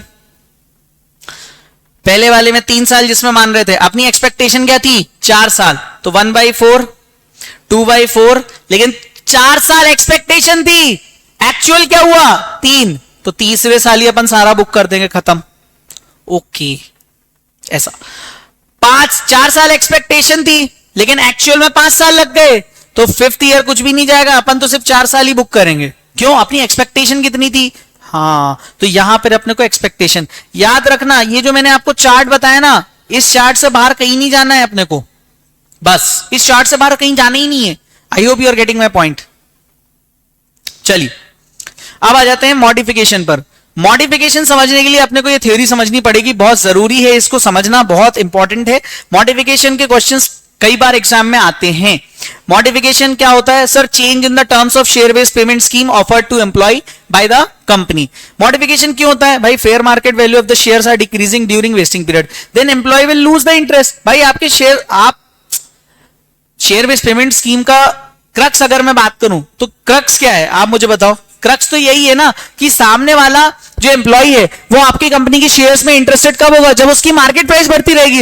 लेकिन भाई वेस्टिंग पीरियड के दौरान वो ये देख रहा है कि भाई मार्केट प्राइस कम होती जा रही है, तो जब वो कम होती जा रही है तो मुझे एक बात बताओ, क्या वो इंटरेस्टेड रहेगा आपकी कंपनी में काम करने के लिए? Answer is no. तो उसको इंटरेस्टेड रखने के लिए शेयर बेस्ड पेमेंट स्कीम में कुछ चेंजेस करे जाएं, उसको बोलते हैं modification in the changes, modification in the terms of share based payment scheme. Modification, that is the change in the terms of share based payment scheme. Now hence to keep the interest of the employee in this scheme, modifications are made. Modification should be such that or in such a manner that it is advantageous to employee. Advantageous to employee, simple. Employee का हित होगा तो वो क्यों जाएगा आपकी company से? Simple सी बात है। This additional expense due to modification. लेकिन सर अब आप मॉडिफिकेशन कर रहे हो और ऐसी स्कीम मतलब टर्म्स चेंज कर रहे हो। टर्म्स क्यों चेंज कर रहे हो? एम्प्लॉय को इंटरेस्टेड रखने के लिए। तो इसकी वजह से आपकी कंपनी का कुछ एक्स्ट्रा खर्चा होगा, एडिशनल खर्चा होगा। हाँ, तो ये जो एक्स्ट्रा खर्चा होगा will be an advantage to employee. ये जो आप एक्स्ट्रा खर्चा कर रही है कंपनी, वो एम्प्लॉय को एडवांटेज देने के लिए कर रही है and is the expense for the company, और उसको एडिशनली अलग से रिकॉर्ड करना पड़ेगा। आप कैसे रिकॉर्ड करोगे? तो calculation of additional expense, it can be calculated in two ways. या तो आप नंबर ऑफ ऑप्शंस इंक्रीज कर दोगे और या फिर आप डिक्रीज कर दोगे एक्सरसाइज प्राइस। एक्सरसाइज प्राइस मतलब देखो फेयर वैल्यू मान लीजिए 30 रुपए और आपने बोला कि भाई 10 रुपए में तू शेयर्स ले लेना, लेकिन अब आप चेंज करो तो आप उसको बोल रहे हो 8 रुपए में ले लेना शेयर्स, ठीक है। और मैंने तुझे क्या बोला था? 1000 शेयर्स लेना। मैं तेरे को वो क्या बोल रहा हूं, 1000 शेयर्स इनिशियली 10 रुपए पे लेने का बोल रहा था, अभी मैं बोल रहा हूं 1200 शेयर्स ले लेना और हर शेयर पे 8 रुपए देना। कहना ही सही, 2 रुपए से जो आपने एक्सरसाइज प्राइस कम करी और 200 शेयर्स बढ़ा दिए, it is nothing but the expense to the company. And this expense is nothing but the benefit which has been given to the employee of the company in this share-based payment scheme. I hope you are getting the point. बस यही हो रहा है पूरे modification में, यही हो रहा है क्रक्स। क्या करना है? जब भी इंक्रीज होगा, नंबर ऑफ ऑप्शंस इंक्रीज होंगे, तो एडिशनल ऑप्शंस मतलब मान लो अपने एग्जांपल में 200 थे, हाँ, plus into fair value after modification. उन ऑप्शंस की फेयर वैल्यू कितनी? मान लो जब आपने एग्रीमेंट किया था तब 10 रुपए 30 रुपए थी, अभी भी 20 रुपए है, तो 200 इंटू 20 कितना आ जाएगा? 4000 का एक्सपेंस आ गया due to increase in the option. और साथ ही साथ एक्सरसाइज प्राइस कम कर दिया आपने। जब आपने एक्सरसाइज प्राइस कम कर दी मेरे दोस्त, तो फिर क्या होगा? एडिशनल एक्सपेंस जो आया into fair value of option after modification less fair value of option before modification, इनका जो डिफरेंस है उसको एडिशनल एक्सपेंस से इनटू कर देना। तो आपका आप इन दोनों का डिफरेंस जो आएगा वो निकाल लेना। आप एडिशनल जो एक्सपेंस आएगा वो आपका एडिशनल एक्सपेंस कुछ इस तरह से आएगा कि fair value of option less fair value of modification, ये कर देना आप, ठीक है। ट्रीटमेंट क्या होगा? It should be written off over remaining vesting period. भाई देखो, मान लो 3 साल तक का वेस्टिंग पीरियड था, 3 साल में पहले साल तो कोई दिक्कत नहीं थी, आपने मॉडिफिकेशन लेके आए सेकेंड ईयर में, अब 3 साल में से 1 साल तो ऑलरेडी हो चुका था जब आप मॉडिफिकेशन लाए, वहां से 2 साल ही बचे थे, तो जो 2 साल बचे हैं उन 2 सालों में जो एडिशनल एक्सपेंस है कंपनी का वो राइट ऑफ होता रहेगा। और कितने? Remaining vesting period. Remaining vesting period क्या होगा? Date of modification to vesting date, जिस डे पे वेस्टिंग पीरियड खत्म हो रहा है that is the vesting date, वहां से लेके मॉडिफिकेशन डेट से लेके। सर मान लीजिए 1 साल 15 दिन, 1 साल और 6 महीने बचे, तो 1 साल 6 महीने के हिसाब से उसको राइट ऑफ करना प्रोपोर्शनेटली, ठीक है।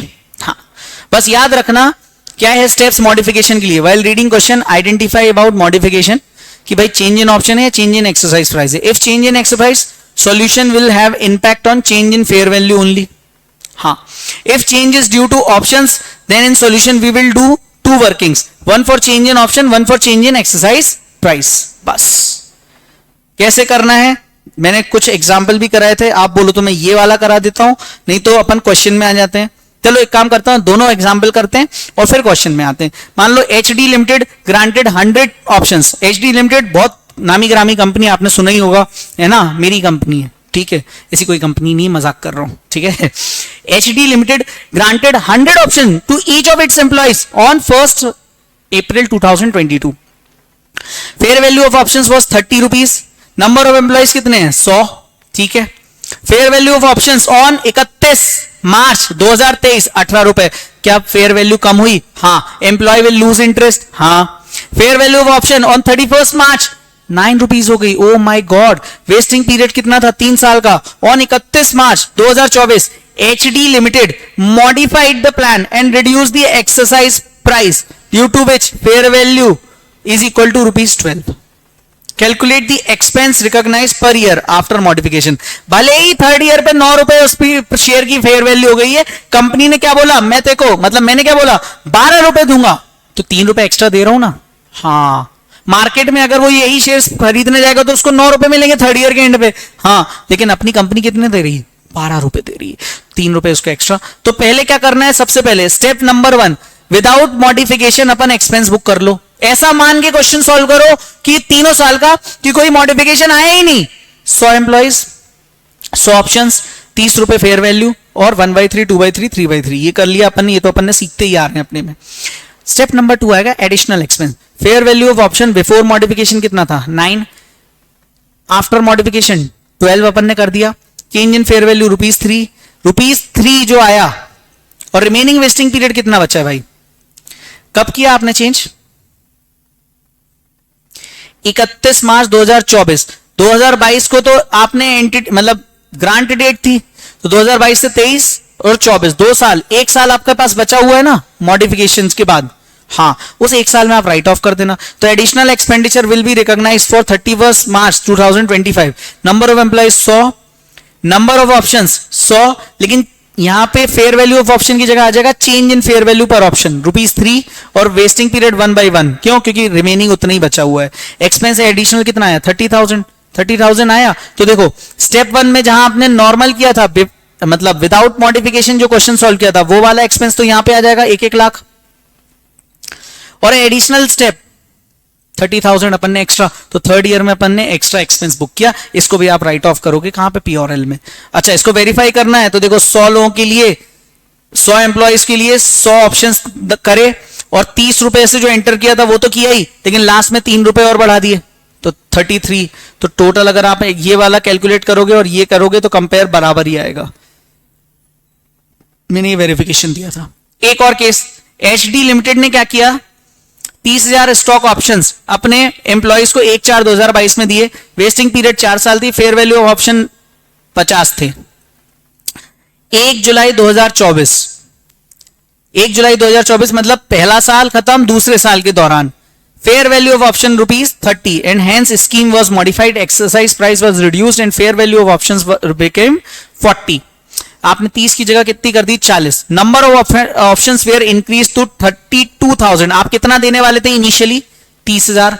अब आप कितना दे रहे हो? 32,000, मतलब 2,000 एक्स्ट्रा दे रहे हो शेयर्स। हाँ सर, 2,000 एक्स्ट्रा दे रहा हूं सर। इसके अलावा मुझे एक बात बताओ, 30 रुपए फेयर वैल्यू मार्केट में थी, आप 10 रुपए एडिशनल दे रहे हो। हाँ सर, तो 10 रुपए के हिसाब से एडिशनल खर्चा भी कर रहे हो आप। चलो ठीक है। तो expense without modification, step number 1, जब मॉडिफिकेशन का क्वेश्चन आया दोस्तों, पहला क्या करना है? एक्सपेंस आपको रिकॉग्नाइज करना है ऐसा करके कि मान लो कोई मॉडिफिकेशन हुआ ही नहीं, 4 साल का कर लो। ये तो कोई बहुत बड़ी बात नहीं, ये तो आप कर लोगे, बहुत आसान सा खेल है अब आपके लिए। एक एम्प्लॉय को दिया था, इस बार नंबर ऑफ एम्प्लॉयज मैंने कुछ बोला ही नहीं। अच्छा, ये 1 बोल दिया होगा मैंने, ठीक है। Step number 2, additional expense. तो पहले फेयर वैल्यू ऑफ ऑप्शन 10 का चेंज आया। रिमेनिंग वेस्टिंग पीरियड 1 जुलाई से 31 मार्च और 1 अप्रैल से 31 मार्च 2026, टोटल 21 मंथ। 21 मंथ में 2024-25 के 9 महीने थे और 25-26 के 12 महीने थे। Additional expense due to change in number of option क्या हो जाएगा? 2 साल में इंपैक्ट होगा, 2 साल तक आप एक्सपेंस रिकॉग्नाइज करोगे। तो एडिशनल ऑप्शंस कितने हैं? 2,000। फेयर वैल्यू आफ्टर मॉडिफिकेशन कितनी है? 40। हाँ, पीरियड फैक्टर 9/21 आएगा यहां पे, ये इंपॉर्टेंट है। 9/21 और 12/21। क्यों? क्योंकि आपके पास रिमेनिंग वेस्टिंग पीरियड कितना है? 21 मंथ्स, जिसमें 9 है 2024-25 के और 12 है 25-26 के, और एक्सपेंस आ जाएगा आपका। उसके बाद आप निकाल लो additional expense due to change in exercise price. अभी तो आपने निकाला additional expense due to change in number of option, अब आपको निकालना है चेंज इन एक्सरसाइज प्राइस। याद करो पिछले एग्जांपल में अपन ने सिर्फ क्या निकाला था? Additional expense due to change in number of option, यहां नंबर ऑफ ऑप्शंस के साथ साथ एक्सरसाइज प्राइस भी चेंज हुई है तो उसके लिए भी निकालना पड़ेगा। तो देखो कितना निकाला, 10 रुपए के हिसाब से भी निकाला अलग से आपने। ओके, अब ये सब का टोटल कर दो तो आपका आ जाएगा।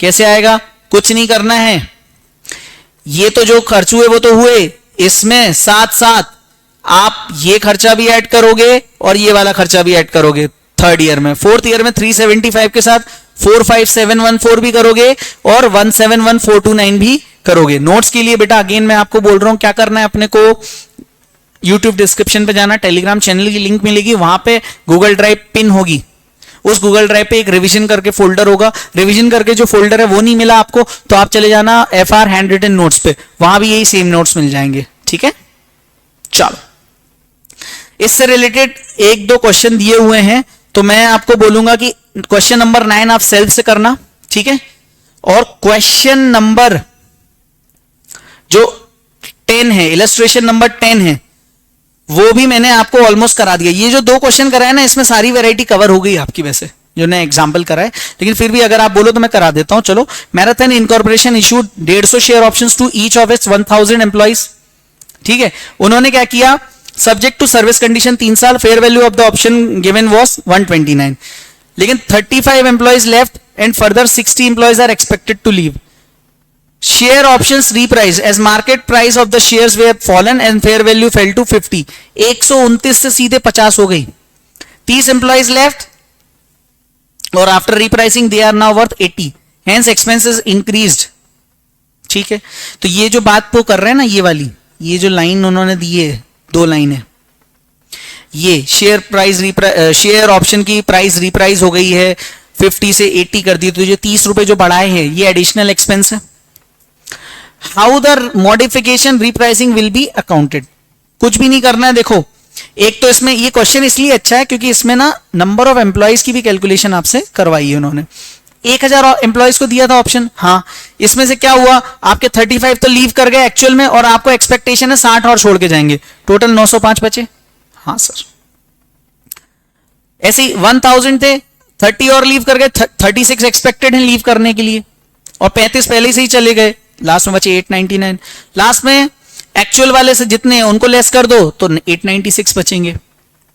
ये आपको करना है एक्सपेंस विदाउट मॉडिफिकेशन, कर लिया, ठीक है। सर यहां पे क्या हुआ, एडिशनल एक्सपेंस निकालने के लिए फेयर वैल्यू ऑफ ऑप्शन 50 थी, आपने वापस से मॉडिफिकेशन के बाद 30 रुपए से बढ़ा दी, तो अब ये 30 रुपए से ये बढ़ाई है, ये बढ़ाई कब है, जब बढ़ाई वहां से 2 साल रह गए थे वेस्टिंग पीरियड के, तो 2 साल रह गए थे, तो ईयर सेकेंड और ईयर थर्ड में इसका इंपैक्ट आएगा। हाँ सर आएगा। Number of employees 899, 896, number of options 150 और 150, ऑप्शंस नहीं बढ़ाए हैं, फेयर वैल्यू बढ़ाई है 30 रुपए, 1/2 2/2 निकाल लो। और स्टेप नंबर 3, पहले इसमें स्टेप नंबर 1 वाला इंक्लूड कर लो और स्टेप नंबर 2 में ये, स्टेप नंबर 2 में जो एडिशनल था वो और जो स्टेप 1 में आया था उसको, इन सबको ले लो तो आपको आ जाएगा कितना, टोटल एक्सपेंस आ जाएगा। ठीक है, यही अपन ने question number 9 test your knowledge का ये जो क्वेश्चन है TYK मॉड्यूल का पेज 7.112 का ये क्वेश्चन है, QA लिमिटेड वाला, ये भी सेम है, इसको आप खुद से कर सकते हो, पूरा टोटल सेम है। इसके बाद अपन आते हैं भाई कंसेप्ट पे, कौन सा, कैंसलेशन का। शेयर बेस्ड पेमेंट के जो चैप्टर में मैंने आपको क्या बोला था, एम्प्लॉय के केस में थर्ड और last topic, 6th topic things to study में मैंने आपको क्या क्या बताया। देखो अभी तक अगर अपन देखें, अपन ने क्या क्या देख लिया इसमें, अपन ने देख लिया है यहाँ पे थिंग्स टू स्टडी में, हाँ, how to calculation of employee expense, accounting, number of employees, vesting period, modification, cancellation. ठीक है, ये अपन ने देख लिया और मॉडिफिकेशन तक अपन ने कर लिया। अब अपन आ रहे हैं कैंसिलेशन पर। इससे जैसे ही ये खत्म होगा तो अपना बेटा इक्विटी सेटलमेंट ऑप्शन खत्म हो जाएगा। इक्विटी सेटलमेंट ऑप्शन के बाद फिर आता है स्टॉक अप्रिशिएशन और कैश इक्विटी वाला। मेरा फोकस है कि मैं इस वीडियो में पूरा आपको ये share based payment with employees वाला पूरा खत्म कर दूं, उसके बाद तो बचता ही नहीं कुछ ज्यादा इस चैप्टर में। आ जाइए कैंसिलेशन पे।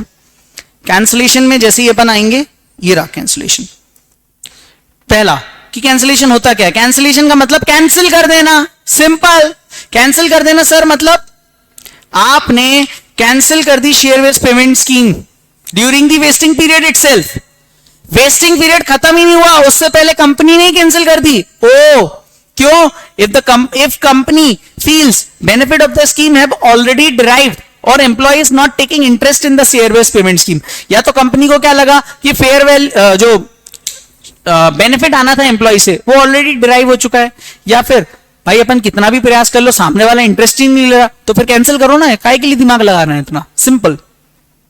ट्रीटमेंट क्या होगा sir? At the time of cancellation it is assumed that the benefit from the scheme is already derived up to the date of cancellation, hence entire employee benefit expense related to period after cancellation is recognised in the year of cancellation. इतना सही assumption यहां पे लेना पड़ता है अपने को। जिस साल कैंसिलेशन कर रहे हो, मान लो वेस्टिंग पीरियड अपना हुआ 3 साल का, 3 साल के वेस्टिंग पीरियड में अपन ने क्या किया? 3 साल के वेस्टिंग पीरियड में अपन ने माना कि भाई सेकेंड ईयर में अपन ने कैंसिल कर दिया, सेकेंड ईयर 31 मार्च जैसे आया कैंसिल कर दिया, तो 31 मार्च जो सेकेंड ईयर का आया उसी साल अपन ये तीनों साल का एक्सपेंस रिकॉग्नाइज कर देंगे, ये मान के भाई कि सारा बेनिफिट मिल गया, ये मानते हुए। ठीक है। और अब जब चूंकि अपन कंपनसेशन देंगे, अपने को कंपनसेशन देना पड़ेगा एम्प्लॉय को। क्यों सर, क्यों देना पड़ेगा? आपने 3 साल पूरे किए क्या? नहीं, बीच में ही कैंसिल कर दी। हाँ, तो एम्प्लॉय तो मन लगा के काम कर रहा था और आपको लग रहा था कि भाई बेनिफिट ड्राइव्ड हो गया। अब देखो मैं आपको बहुत सिंपल एक स्टोरी बताता हूं, उससे आपको थोड़ा सा और समझ में आएगा कैंसिलेशन। समझना स्टोरी भाई, ये शेयर बेस्ड पेमेंट का आपको मालूम हो तो आईटी इंडस्ट्री के कारण ये कंसेप्ट आया, ये चैप्टर आया, इसकी काउंटिंग करनी पड़ रही है। क्यों? क्योंकि क्या होता था कि भाई आईटी इंडस्ट्री में आज से बहुत पहले ऐसा होता था कि भाई जो सॉफ्टवेयर इंजीनियर ज्यादा अच्छा काम कर रहा है तो उसको ना हाई पैकेज पे कंपनीज क्या करती थी, उठा लेती थी।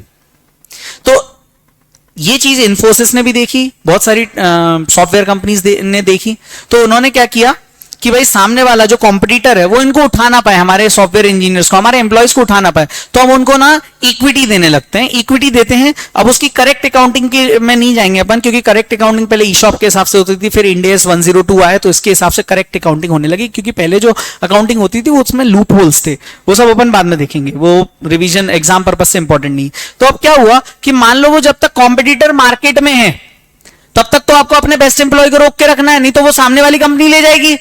यस और नो? लेकिन पता लगा सामने वाली कंपनी का दिवाला निकल गया, तो मुझे बताओ आपका बेनिफिट तो ड्राइव हो गया ना?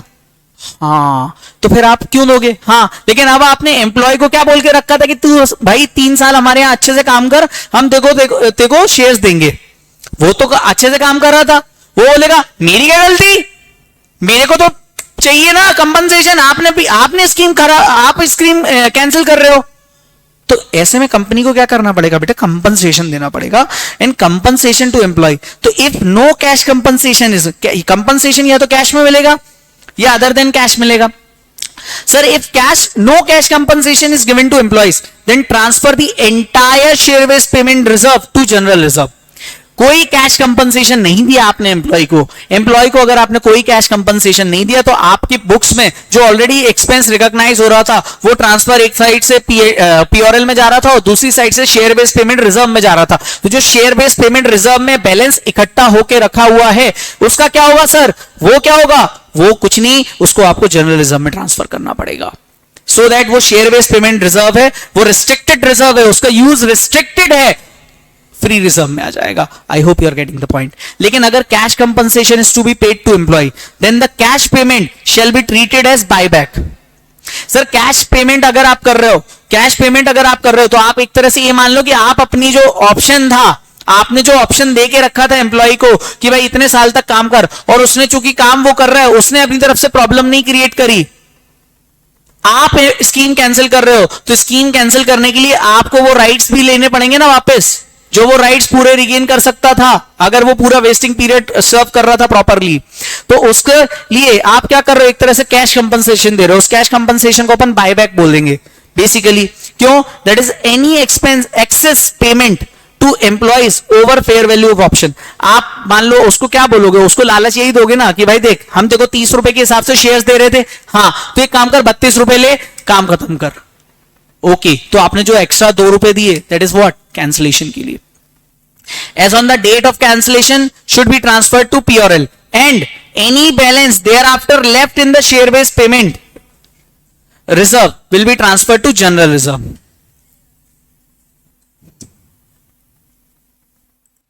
हाँ, तो on the date of cancellation it will be transfer to P और एल। इसके लिए मैंने स्टार भी मार्क कराया है, क्यों कराया है मैं आपको बताऊंगा।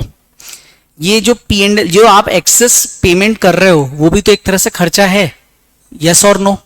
जब वो खर्चा है तो फिर वो भी तो पी और एल में रिकॉग्नाइज करोगे। हाँ, और इस सब के बाद डेट ऑफ कैंसिलेशन पर आपने पेमेंट कर दिया एम्प्लॉय को, आपने कंपनसेशन दे दिया, जो भी दे दिया देना था वो सब कर दिया। इसके बाद अगर कोई रिजर्व में शेयर बेस्ड पेमेंट रिजर्व में कोई बैलेंस बचता है उसको भी आपको जनरल रिजर्व में ट्रांसफर करना पड़ेगा, और उस दिन की एंट्री कुछ इस तरीके की होगी, share based payment reserve account debit to bank, and जो बैलेंसिंग फिगर आएगी वो पीओआरएल में जाएगी। सर ये share based payment account debit, तो number of employees as on date of cancellation into number of options into fair value, जो already आपको pay करते हुए आ रहे हैं, और ये bank to number of employees into number of options amount paid for per option.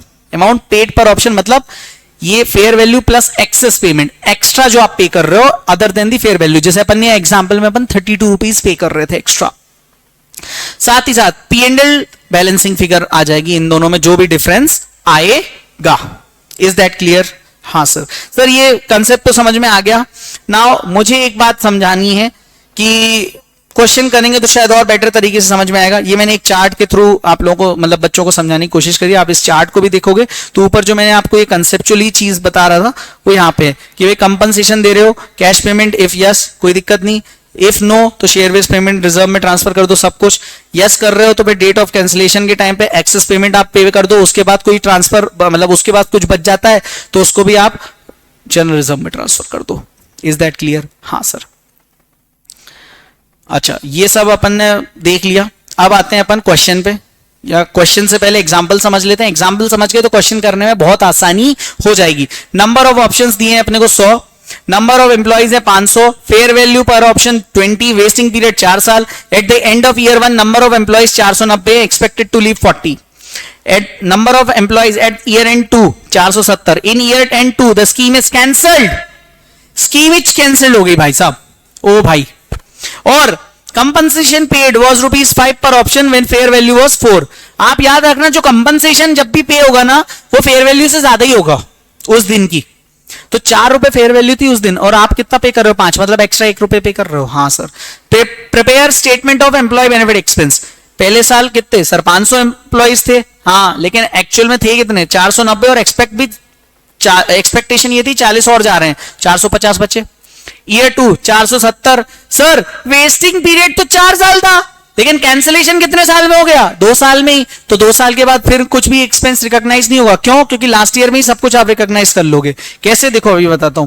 450 हुए, number of option 100, fair value 20, period factor first year में तो आएगा 1/4, क्योंकि अपने को फर्स्ट ईयर में थोड़ी पता है कि अपन कैंसिल करने वाले हैं स्कीम।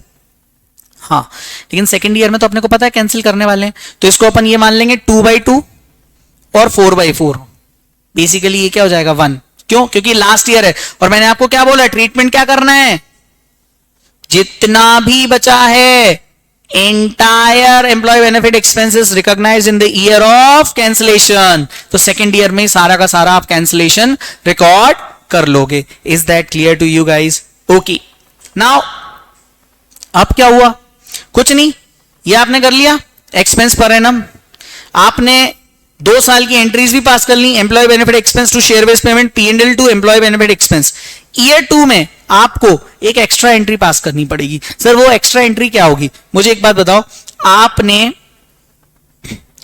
2 साल में टोटल कितना शेयर बेस्ड पेमेंट में भेज दिया? 9,40,000। पहले साल में इतना, दूसरे साल में इतना, तो टोटल 9,40,000 चला गया। लेकिन अब आप स्कीम कैंसिल कर रहे हो, कैंसिल करने के टाइम पे आप 1 रुपए एक्स्ट्रा दे रहे हो ना सामने वाले को, तो एंट्री क्या करोगे? Share based payment account debit to bank, 470 options थे, ठीक ही नहीं? सेकेंड ईयर के एंड में एम्प्लॉइज थे इनटू 100 ऑप्शंस, 470 एम्प्लॉइज थे, सॉरी 100 ऑप्शंस थे, और आप सबको 5 रुपए पर ऑप्शन कंपनसेशन दे रहे थे, जिसमें 4 रुपए क्या था आपकी फेयर वैल्यू और 1 रुपए आप एक्स्ट्रा दे रहे थे। और ऑलरेडी आप बुक्स में कितना उसके हिसाब से रिकॉग्नाइज किए होगे? 188। हाँ, तो ये 235 और 188 जो बैलेंसिंग आया वो 47,000 आया। 47,000 कैसे आया? ये आया, देखो ये बैलेंसिंग 147 कैसे आया बैलेंसिंग फिगर। और इसको अगर आप निकालना भी चाहो तो 470 एम्प्लॉय 100 ऑप्शन और ₹1 आपका कैश कंपनसेशन दे रहे हो तो वो जाएगा पीओरएल में। हाँ सर ठीक है, लेकिन टोटल 9,40,000 था उसमें बैलेंस, जिसमें से 188 तो चला गया कैश कंपनसेशन में। इसके बाद क्या बचा सर, वो 7,52,000 बचा। तो जो भी बचा उसको आप जनरल रिजर्व में ट्रांसफर कर दो, बस ये करना है कैंसिलेशन के क्वेश्चन में। कैंसिलेशन के क्वेश्चन में और कुछ भी नहीं करना। मान लो कोई कंपनसेशन नहीं पे किया होता है एम्प्लॉय को, तो पूरी एंट्री ये पास होती, share based payment reserve account debit to general reserve 9,40,000 पूरा का पूरा। सर ये 9,40,000 कहां से आया, ये 9,40,000 में से 2,25,000 तो अपन ने फर्स्ट ईयर में रिकॉग्नाइज किया और 7,15,000। अरे ये अगर यहां भी नहीं समझ में आ रहा ना तो इस स्टेटमेंट में आके देख लो, सेकेंड ईयर में टोटल कितना है क्यूमुलेटिव इंक्लूडिंग ईयर 1 वाला। हाँ ओके, हाँ बस ऐसे आएगा। इससे रिलेटेड अगर मैं आपको बोलूं इलस्ट्रेशन नंबर 11 देख लो आप अपनी मॉड्यूल का, कैंसिलेशन का क्वेश्चन है अनारा फर्टिलाइजर लिमिटेड वाला। इसको मैं आपको एक्सप्लेन कर देता हूं तो अपना ईशॉप खत्म हो जाएगा, ईशॉप वाकई में खत्म हो जाएगा। तो Anara Fertilizers Limited issued 2000 share options to 10 directors. 10 directors को उन्होंने क्या किया, शेयर ऑप्शंस दिए 10 डायरेक्टर्स को। डायरेक्टर्स कौन है, एम्प्लॉइज हैं और कोई तो है नहीं। एक्सरसाइज प्राइस 100 रुपए थी। Board of directors are required to stay within the company for next 3 years। Fair value of the option 130। Expected number of directors to vest the option 8 rupees. ठीक है। During the year 2 there was a crisis in the company and management decided to cancel the scheme immediately. Company में crisis आई, मुझे बताओ क्या directors की गलती है इसमें? नो सर, वो तो अपना काम कर रहे हैं, लेकिन अब आप कैंसिल कर रहे हो क्राइसिस की वजह से। ठीक है। Fair value at the time of cancellation was 90 और market price of the share at the cancellation was 99। There was a compensation which was paid to directors. Only 9 directors were currently in the employment, मतलब 9 लोग ही बचे थे employment में। At the time of cancellation it was agreed to pay an amount of 95 per option to each of 9, मतलब आप 90 की जगह 95 पे कर रहे हो और वो बोल रहे हैं suggest how cancellation will be recorded. तो देखो पहले साल में क्या हुआ, एक्सपेक्टेशन कितनी थी कि 8 लोग रहेंगे 10 में से, तो 8 एम्प्लॉइज आ जाएंगे, 2000 ऑप्शन 130 पीरियड फैक्टर 1/3 और ये आ गया आपका। लेकिन आप मुझे बताओ वेस्टिंग पीरियड कितना था, 3 साल। लेकिन सेकेंड ईयर में ही घटना घटित हो गई कैंसिलेशन की, तो थर्ड ईयर तो आएगा ही नहीं। यस और नो? हाँ। लेकिन सेकेंड ईयर में 9 एम्प्लॉइज 2000 ऑप्शंस 130 2/2 2/2 मतलब यहां पे अपने को खत्म कर देना, ये मानते हुए कि सब कुछ आ गया, ये इतना आ गया और ये इसमें से लेस कर देंगे ऑलरेडी रिकॉग्नाइज्ड एक्सपेंस। ये बचा अपना ईयर 2 का एक्सपेंस। 2 साल का, यहां तक तो कोई दिक्कत नहीं। अब आपको रिकॉर्ड करना है क्या, कैंसिलेशन की एंट्री। तो share based payment reserve account debit to bank 9 employees into 2000 into 95 और 9 एम्प्लॉइज इंटू 2000 इंटू 90, ये हो जाएगा शेयर बेस्ड पेमेंट का। बैलेंसिंग पीओरएल बायबैक वाली प्राइस और जो रिमेनिंग बचा 234, टोटल कितना आया था 234, जिसमें से आपने अभी सिर्फ 162 एडजस्ट किया है, तो रिमेनिंग 72 कहां जाएगा, जनरल रिजर्व में। So this was the all concept of cancellation. ठीक है, आप 2 मिनट का ब्रेक लो, 2 मिनट के बाद वापस से स्टार्ट करते हैं और इसके बाद अपन चालू करते हैं स्टॉक अप्रिशिएशन राइट्स। चलिए, तो अब अपन स्टार्ट करते हैं स्टॉक अप्रिशिएशन राइट। अभी तक जो अपन ने पढ़ा that was equity settlement option, जो अपन ने बचपन में ईशॉप के फॉर्म में गाइडेंस नोट 19 के लिए पढ़ा होगा। अभी तो खैर इंटरमीडिएट के सिलेबस से एम्प्लॉय स्टॉक ऑप्शन स्कीम हट चुका है, बट करेंटली मैं बोलूं अगर फेयरली तो इंटरमीडिएट से पूरी तरीके से हटा नहीं, बिकॉज एक चैप्टर है बाईबैक, वहां पे एक क्वेश्चन है, वहां पे ईशॉप का कंसेप्ट आता है। तो जो एक्सपीरियंस टीचर होंगे वो डेफिनेटली ईशॉप का कंसेप्ट थोड़ा बहुत बताते होंगे, बिकॉज उसको बताए बिना आप बायबैक का वो क्वेश्चन सॉल्व कर नहीं सकते। एक चैप्टर है, इंटरमीडिएट की बात छोड़ो, अपन आते हैं फाइनल में। फाइनल में स्टॉक अप्रिशिएशन राइट, ये गाइडेंस नोट 19 में कवर नहीं था, ये प्योरली आया कब, इंड AS 102 में। ठीक है सर, ये क्या होता है, agreement where employees are entitled to recover cash equal to increase in the value of share up to the date of exercise of option। भाई साहब सिंपल एक शब्द में बोलूं, यहां पर यूजुअली आप एम्प्लॉय स्टॉक ऑप्शन स्कीम में जब आपका वेस्टिंग ही पीरियड खत्म हो जाता है, उसके बाद आता है आपका एक्सरसाइज पीरियड। उस एक्सरसाइज पीरियड में दोस्तों आप क्या कर रहे हो, आप यहां पे सिंपली क्या कर रहे हो, जो आपकी जो कैश है उसको ले रहे हो instead of taking the shares. Okay, मतलब आप क्या कर रहे हो, instead of taking the shares cash ले रहे हो। हाँ, तो इसको अपन बोलेंगे स्टॉक अप्रिशिएशन राइट। इसको अपन एक और नाम बोलते हैं, that is cash settlement option. जो पहले अपन पढ़ रहे थे that was equity settlement option, equity मिलेगी आपको, या इसको बोलते हैं कैश सेटलमेंट ऑप्शन, बुक्स में बोलते हैं इसको सार स्टॉक अप्रिशिएशन राइट्स। तो सर अभी तक, अच्छा एक कंसेप्ट डिफरेंस क्या आएगा सर, डिफरेंस थोड़े बहुत आएंगे यहां पे। सिंस देखो, since outflow is in the cash which can not be avoided by the company. हाँ, तो जो अभी तक हम लाइबिलिटी, मतलब फिर क्या होगा, जो एक्सपेंस होगा वो should be credited to liability. अभी तक हम क्रेडिट किस पे कर रहे थे, employee benefit expense debit to share based payment reserve. क्यों, क्योंकि हमें पेमेंट किस में करना था, इक्विटी के फॉर्म में। अब हम इक्विटी के फॉर्म में नहीं कर रहे हैं, हम लाइबिलिटी के फॉर्म में पे कर रहे हैं। और जब हम लाइबिलिटी के फॉर्म में पे कर रहे हैं तो यहां पे बनेगा account share based payment liability, ना कि रिजर्व। ओके, क्यों, क्योंकि आपको कैश पे करना है, कैश पेमेंट आप अवॉइड नहीं कर सकते। ओके, अकाउंटिंग कैसे होगी, fair value of the option on year end of stock appreciation right granted is to be recognized as an expense and deferred over vesting period। Simple same जैसे अपन defer करते थे, 3 साल तक वेस्टिंग पीरियड था, फिर 3 साल के बाद एक्सरसाइज पीरियड में उसको पेमेंट करते थे in the form of shares और कैश।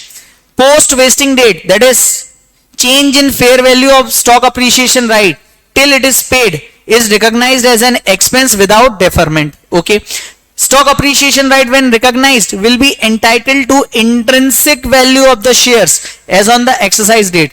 जिस डे पे जब एक्सरसाइज होगा ये राइट्स एक्सरसाइज होंगे, उस डे पे जो भी इंट्रिंसिक वैल्यू होगी उसी डे उसी प्राइस पे सामने वाले को पेमेंट मिलेगा। सिंपल।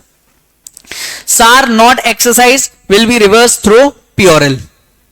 जो भी ऑप्शन एक्सरसाइज नहीं किए गए उनको अपन रिवर्स एंट्री मारते थे, वहां पे रिवर्स करते थे share based payment reserve account से, यहां पे share based payment liability account से पीओरएल में रिवर्स मार देंगे सिंपली।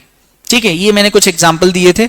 अपन तो आ जाते हैं कहां पे, इस पे आ जाते हैं, कहां पे, that is illustration number 2 module का ये क्वेश्चन है। मॉड्यूल के इस क्वेश्चन में अभी आपको ये इसमें से कुछ चीजें ऐसी लग रही होंगी कि समझ में नहीं आएंगी, लेकिन जैसे ही क्वेश्चन करेंगे ना तो आपको और समझ में आता है। देखो कंसेप्ट आपको सब पकड़ में आ गया, उससे रिलेटेड मैंने आपको एग्जांपल करा दिए, तो क्या होगा, आपका कॉन्सेप्ट भी हो गया और साथ साथ उससे रिलेटेड क्वेश्चन भी हो गए, तो आपका कॉन्फिडेंस बढ़ जाएगा। बस मेरी एक रिक्वेस्ट आपसे हमेशा रहेगी कि रिवीजन देखने के बाद आप क्वेश्चंस को लिख के जरूर सॉल्व करें। ऊपर ऊपर से क्वेश्चन का ऑडिट नहीं करना है, ऑडिट करते रह जाओगे तो मार्क्स वैसे ही आएंगे जैसे आपके ऑडिट में आते हैं। आपको मालूम है इंटर और फाइनल में 2 सब्जेक्ट हैं जो अपने को लेके डूबते हैं, एक है डीटी, दूसरा है ऑडिट।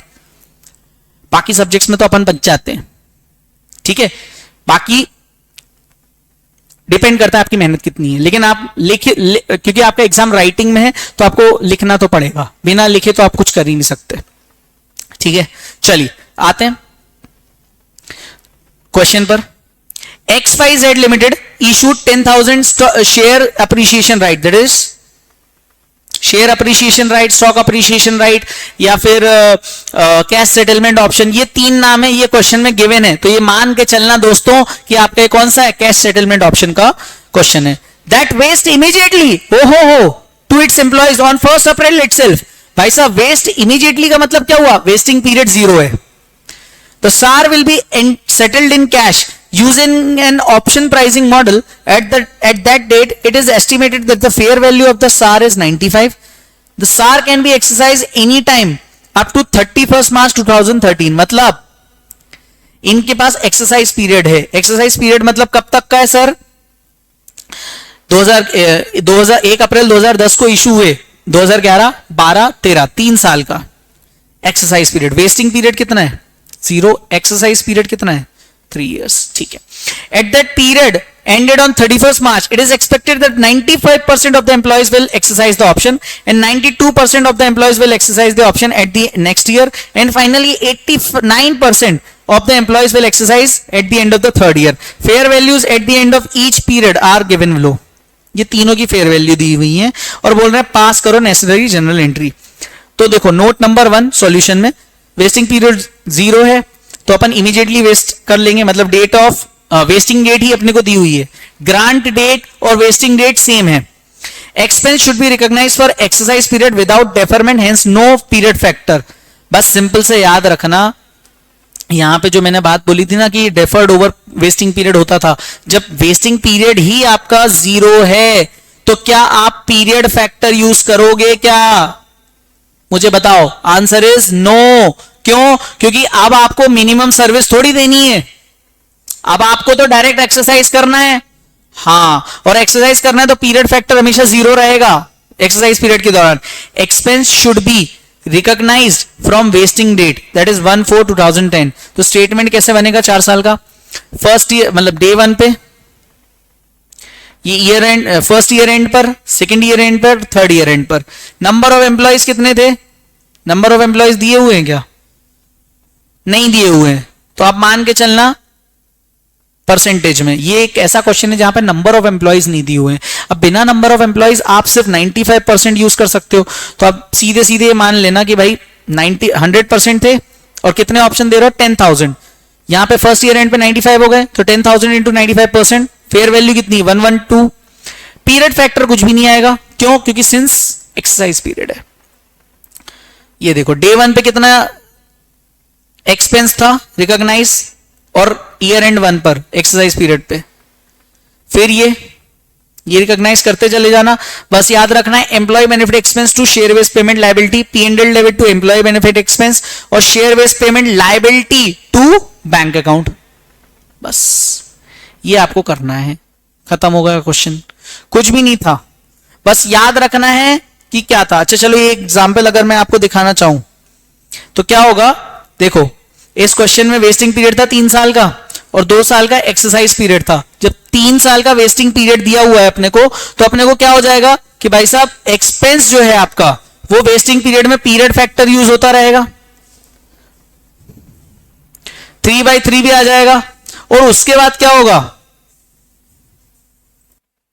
चल, हाँ, तो मैं इस एग्जांपल में ऊपर ऊपर से आपको एक कंसेप्ट बस बता रहा था कि जैसे मान लीजिए 3 साल का वेस्टिंग पीरियड दिया हुआ है, तो आपने 3 साल तक पीरियड फैक्टर लगाया, देखो 1/3, 2/3, 3/3, और जैसे ही एक्सरसाइज पीरियड आया तो आप यहां पे डायरेक्टली जो प्राइस थी उसको लेके आओगे, बस और कुछ नहीं करना है अपने को। That's it, that is the thing.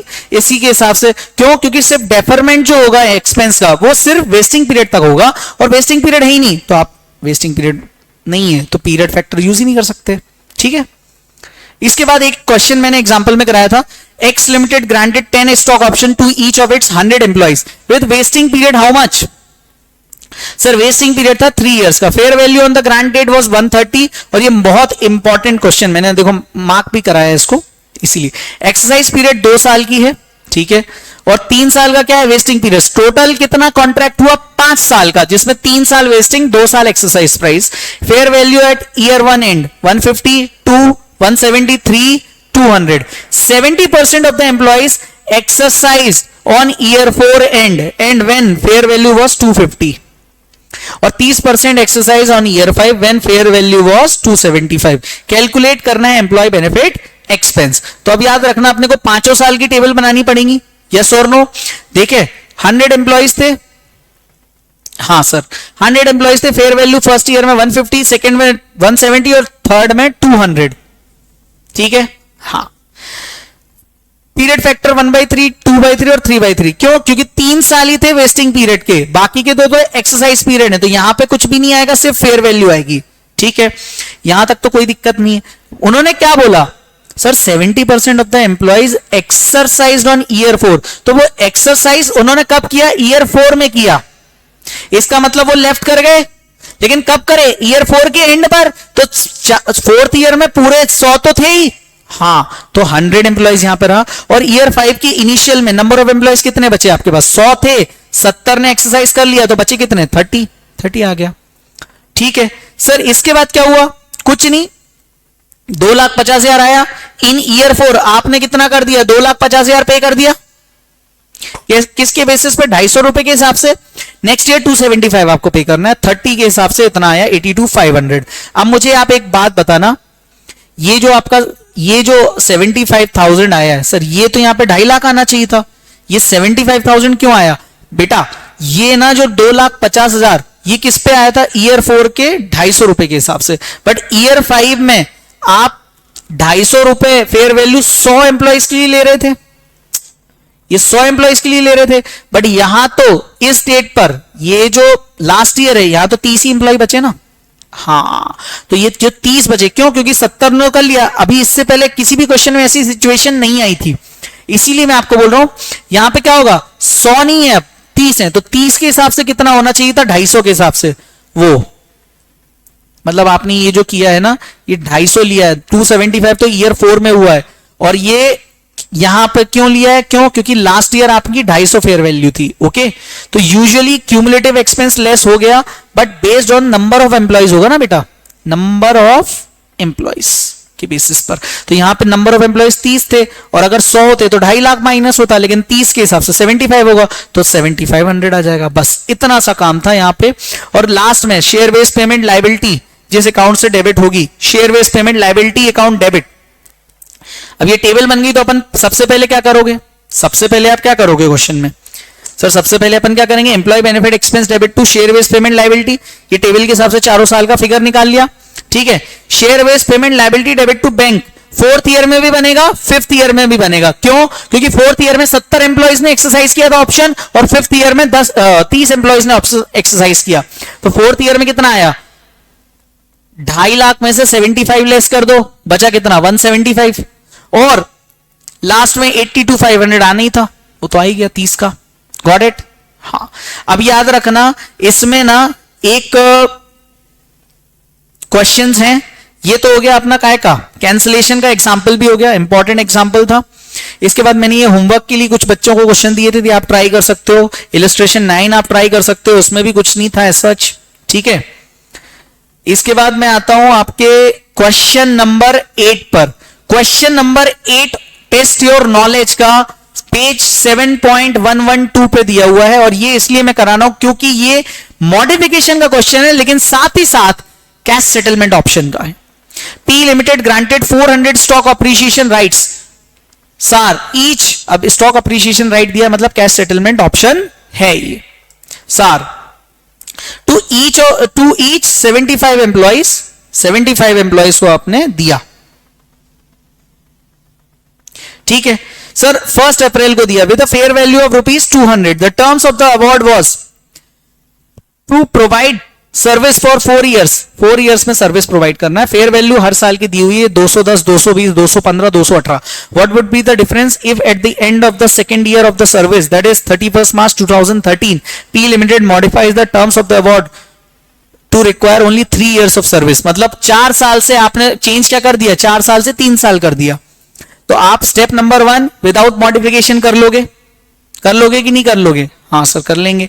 Step number 2 with modification. Sir with modification क्या किया? सर कुछ भी नहीं किया, बस याद रखना है आपको क्या करना है, ये याद रखना है कि भाई 4 साल की जगह पे 3 साल में ही आपने पूरा एक्सपेंस बुक कर लिया 215 के हिसाब से। देखो 218 वाला हटा दिया। अब आप क्या करोगे, फर्स्ट ईयर में क्या एंट्री करोगे, employee benefit expense debit, employee benefit expense debit to share based payment liability जो विदाउट मॉडिफिकेशन हुआ था उसको बुक कर लोगे। और उसके बाद क्या बुक करोगे आप, employee benefit expense first year, second year, third year, fourth year. ये कहां से आया, टेबल नंबर 1 से। हाँ, फिर journal with modification employee benefit expense debit to share based payment liability. Additional कितना हुआ सर, एडिशनल कब होगा, ईयर नंबर 2 और ईयर नंबर 3 पर। बस इसका इफेक्ट आपको अलग से देना है, दैट्स इट। इसके अलावा और कुछ भी नहीं है शेयर बेस्ड पेमेंट में स्टॉक अप्रिशिएशन राइट पर, इसके अलावा कुछ भी नहीं है यहां पे। मतलब मुद्दे की बात सिर्फ इंपॉर्टेंट ये थी ईयर 2 और ईयर 3 पर, बस और कुछ भी नहीं था। ये क्लियर है बेटा? चलिए, तो फिर यहां पर अपन ने कितने खत्म कर लिया चैप्टर को, हमने खत्म कर लिया कैश सेटलमेंट ऑप्शन और इक्विटी सेटलमेंट ऑप्शन। इसके बाद अपने पास रहता है share based payment with cash alternative और इक्विटी सेटलमेंट, या फिर मतलब दोनों में से कोई भी एक। मतलब आप ये मान के चलो या तो आपका कैश सेटलमेंट ऑप्शन होगा या इक्विटी, या दोनों। तो अपने को क्या करना पड़ता है, यहां पे एम्प्लॉय के पास दोनों ऑप्शन रहते हैं और यहां पे जब आपके पास दोनों ऑप्शन रहते हैं तो इनिशियली आपको क्या करना पड़ेगा बेटा, इनिशियली आपको कुछ भी नहीं करना है, सिर्फ और सिर्फ एक ही चीज करनी है, and that is nothing but कि आपको जब employee benefit expense account debit करोगे तो वहां पे कुछ पार्ट आपका जाएगा शेयर बेस्ड पेमेंट रिजर्व में और कुछ पार्ट जाएगा शेयर बेस्ड पेमेंट लायबिलिटी पर। कैसे जाएगा वो मैं अपन क्वेश्चन इसमें देखेंगे तो वो समझ में आएगा, समझ में आएगा आपको, ठीक है। इसके बाद क्या है कि देखो, under this employee has to avail the equity instrument of the company और claim what, cash equivalent to stock appreciation, ठीक है। Since employee is option, it is not in the hands of the company to avoid the cash flow, hence employee benefit expense should be credited to share based payment liability also. However, if the expense under equity alternative is more than expense under cash alternative, then excess expense should be recognized as equity component. इसका example मैंने लिया था। अब याद रखना कि आपको total जो एक्सपेंस होगा ना उसमें कुछ पार्ट इक्विटी का होगा और कुछ पार्ट लायबिलिटी का होगा। इसको अपन बोलेंगे कंपाउंड फाइनेंशियल इंस्ट्रूमेंट, ठीक है, जिसमें कुछ पार्ट इक्विटी मतलब कैश का होगा और कुछ पार्ट शेयर्स का होगा। तो ये 109 में अपन ने सीखा था कि इसकी काउंटिंग कैसी होती है, लेकिन अपने को अपने शेयर बेस्ड पेमेंट के लिए क्या क्या करना है। पहली एंट्री होगी अपनी employee benefit expense to share based payment reserve और share based payment liability. Share based payment reserve में क्या आएगा, fair value as on the grant date, और शेयर बेस्ड पेमेंट लायबिलिटी में आएगा revised fair value every year. Yes और no? हाँ।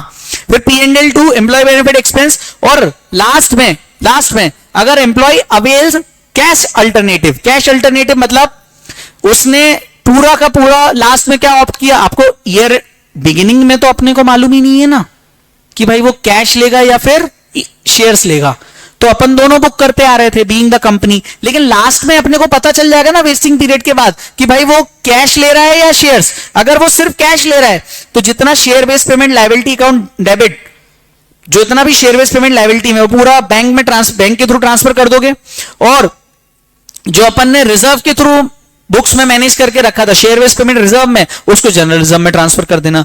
लेकिन अगर वो इक्विटी अल्टरनेटिव में आ रहा है तो सबसे पहले जितना आपने शेयर बेस्ड पेमेंट लायबिलिटी में रख के रखा है उसको ट्रांसफर करो शेयर बेस्ड पेमेंट रिजर्व में, और फिर शेयर बेस्ड पेमेंट रिजर्व का बैलेंस जैसे ही बढ़ जाएगा उस टोटल एक्सपेंस को आप कहां पे लेके जाओगे, इक्विटी में लेके चले जाओगे, बस। इसके अलावा आप ये जो क्वेश्चन है ये एग्जाम में भी आया हुआ है 2 से 3 बार, मई 22 में भी आया हुआ है। इस क्वेश्चन को अगर आप देख लोगे तो अपना ये खत्म हो जाएगा। On 1 January 2011 ABC limited gives option to KMPs to take either equity settlement 1000 shares और 1500 शेयर्स। अब इसमें क्या हुआ, मिनिमम सर्विस रिक्वायरमेंट कितनी दी हुई, 2 साल की, और टाइम कितना टेकन है, 3 साल। Shares must be taken care for 3 years, restriction भी दी हुई है, ठीक है। Share alternative fair value with restriction 102, ठीक है, ये इनिशियली। और ग्रांट डेट फेयर वैल्यू क्या दी हुई है, 113। फेयर वैल्यू ऑन 31 दिसंबर 2011 120। बेटा ये जो शेयर अल्टरनेटिव फेयर वैल्यू दी हुई ना विद रेस्ट्रिक्शन, ये अपने को इक्विटी सेटलमेंट ऑप्शन के लिए काम आएगी, तो ये अपने इक्विटी सेटलमेंट ऑप्शन के लिए काम आएगी।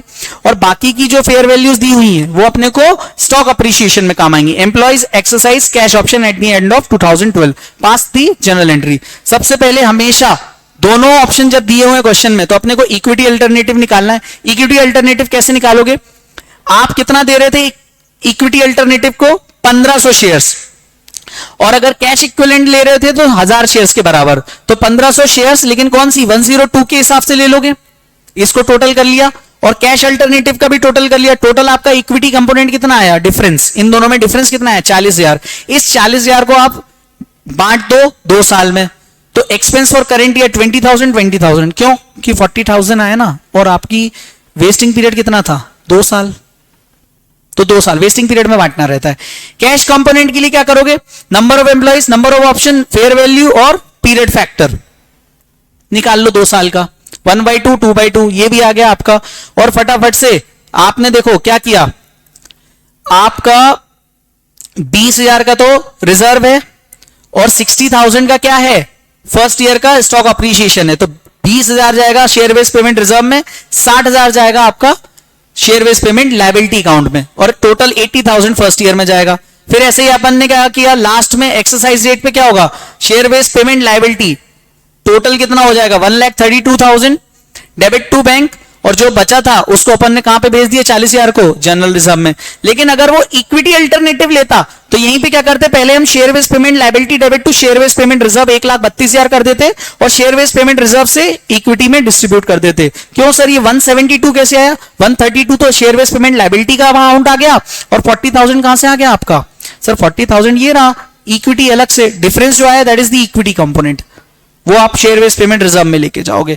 सिमिलर क्वेश्चन इलस्ट्रेशन नंबर 6 है, इसको भी आप कर सकते हो, एग्जाम में आया हुआ क्वेश्चन है। और इससे ज्यादा और एक और है एग्जाम्पल नंबर 25, ये भी आप कर सकते हो। तो इससे ज्यादा इसमें कुछ करने की जरूरत नहीं, बहुत आसान चीजें हैं, बाकी ये होमवर्क के क्वेश्चंस हैं। तो अपन ने शेयर बेस्ड पेमेंट, अगर मैं आपको बोलूं शेयर बेस्ड पेमेंट में पार्ट 1 अपन ने पूरा खत्म कर दिया, और वो कैसे खत्म किया है मैं आपको बताऊं। तो अपन ने देखो इनिशियली अपन ने एक ओवरव्यू का चार्ट पढ़ा था, मैं आपको दिखा देता हूं ओवरव्यू वाला चार्ट। इसमें मैंने आपको बताया था कि share based payment with employees, equity settled, cash settled, cash और इक्विटी सेटलमेंट ऑप्शन। इसमें मैंने part 1 of the revision cover कर लिया है, that is share based payment with employees. Share based payment with others and must do question का कुछ एक discussion थोड़ा सा पेंडिंग है, वो अपन नेक्स्ट वीडियो में देखेंगे। चलिए तब तक के लिए इतना जो मैंने पढ़ा है, जितने भी क्वेश्चंस अभी मॉड्यूल और आरटीपी में हैं, जितने भी हैं आप इसको कर लो और मेरी मस्ट डू क्वेश्चन की लिस्ट के हिसाब से भी क्वेश्चंस कर लीजिएगा। चलिए thank you so much, bye, मिलते हैं second video of share based payment.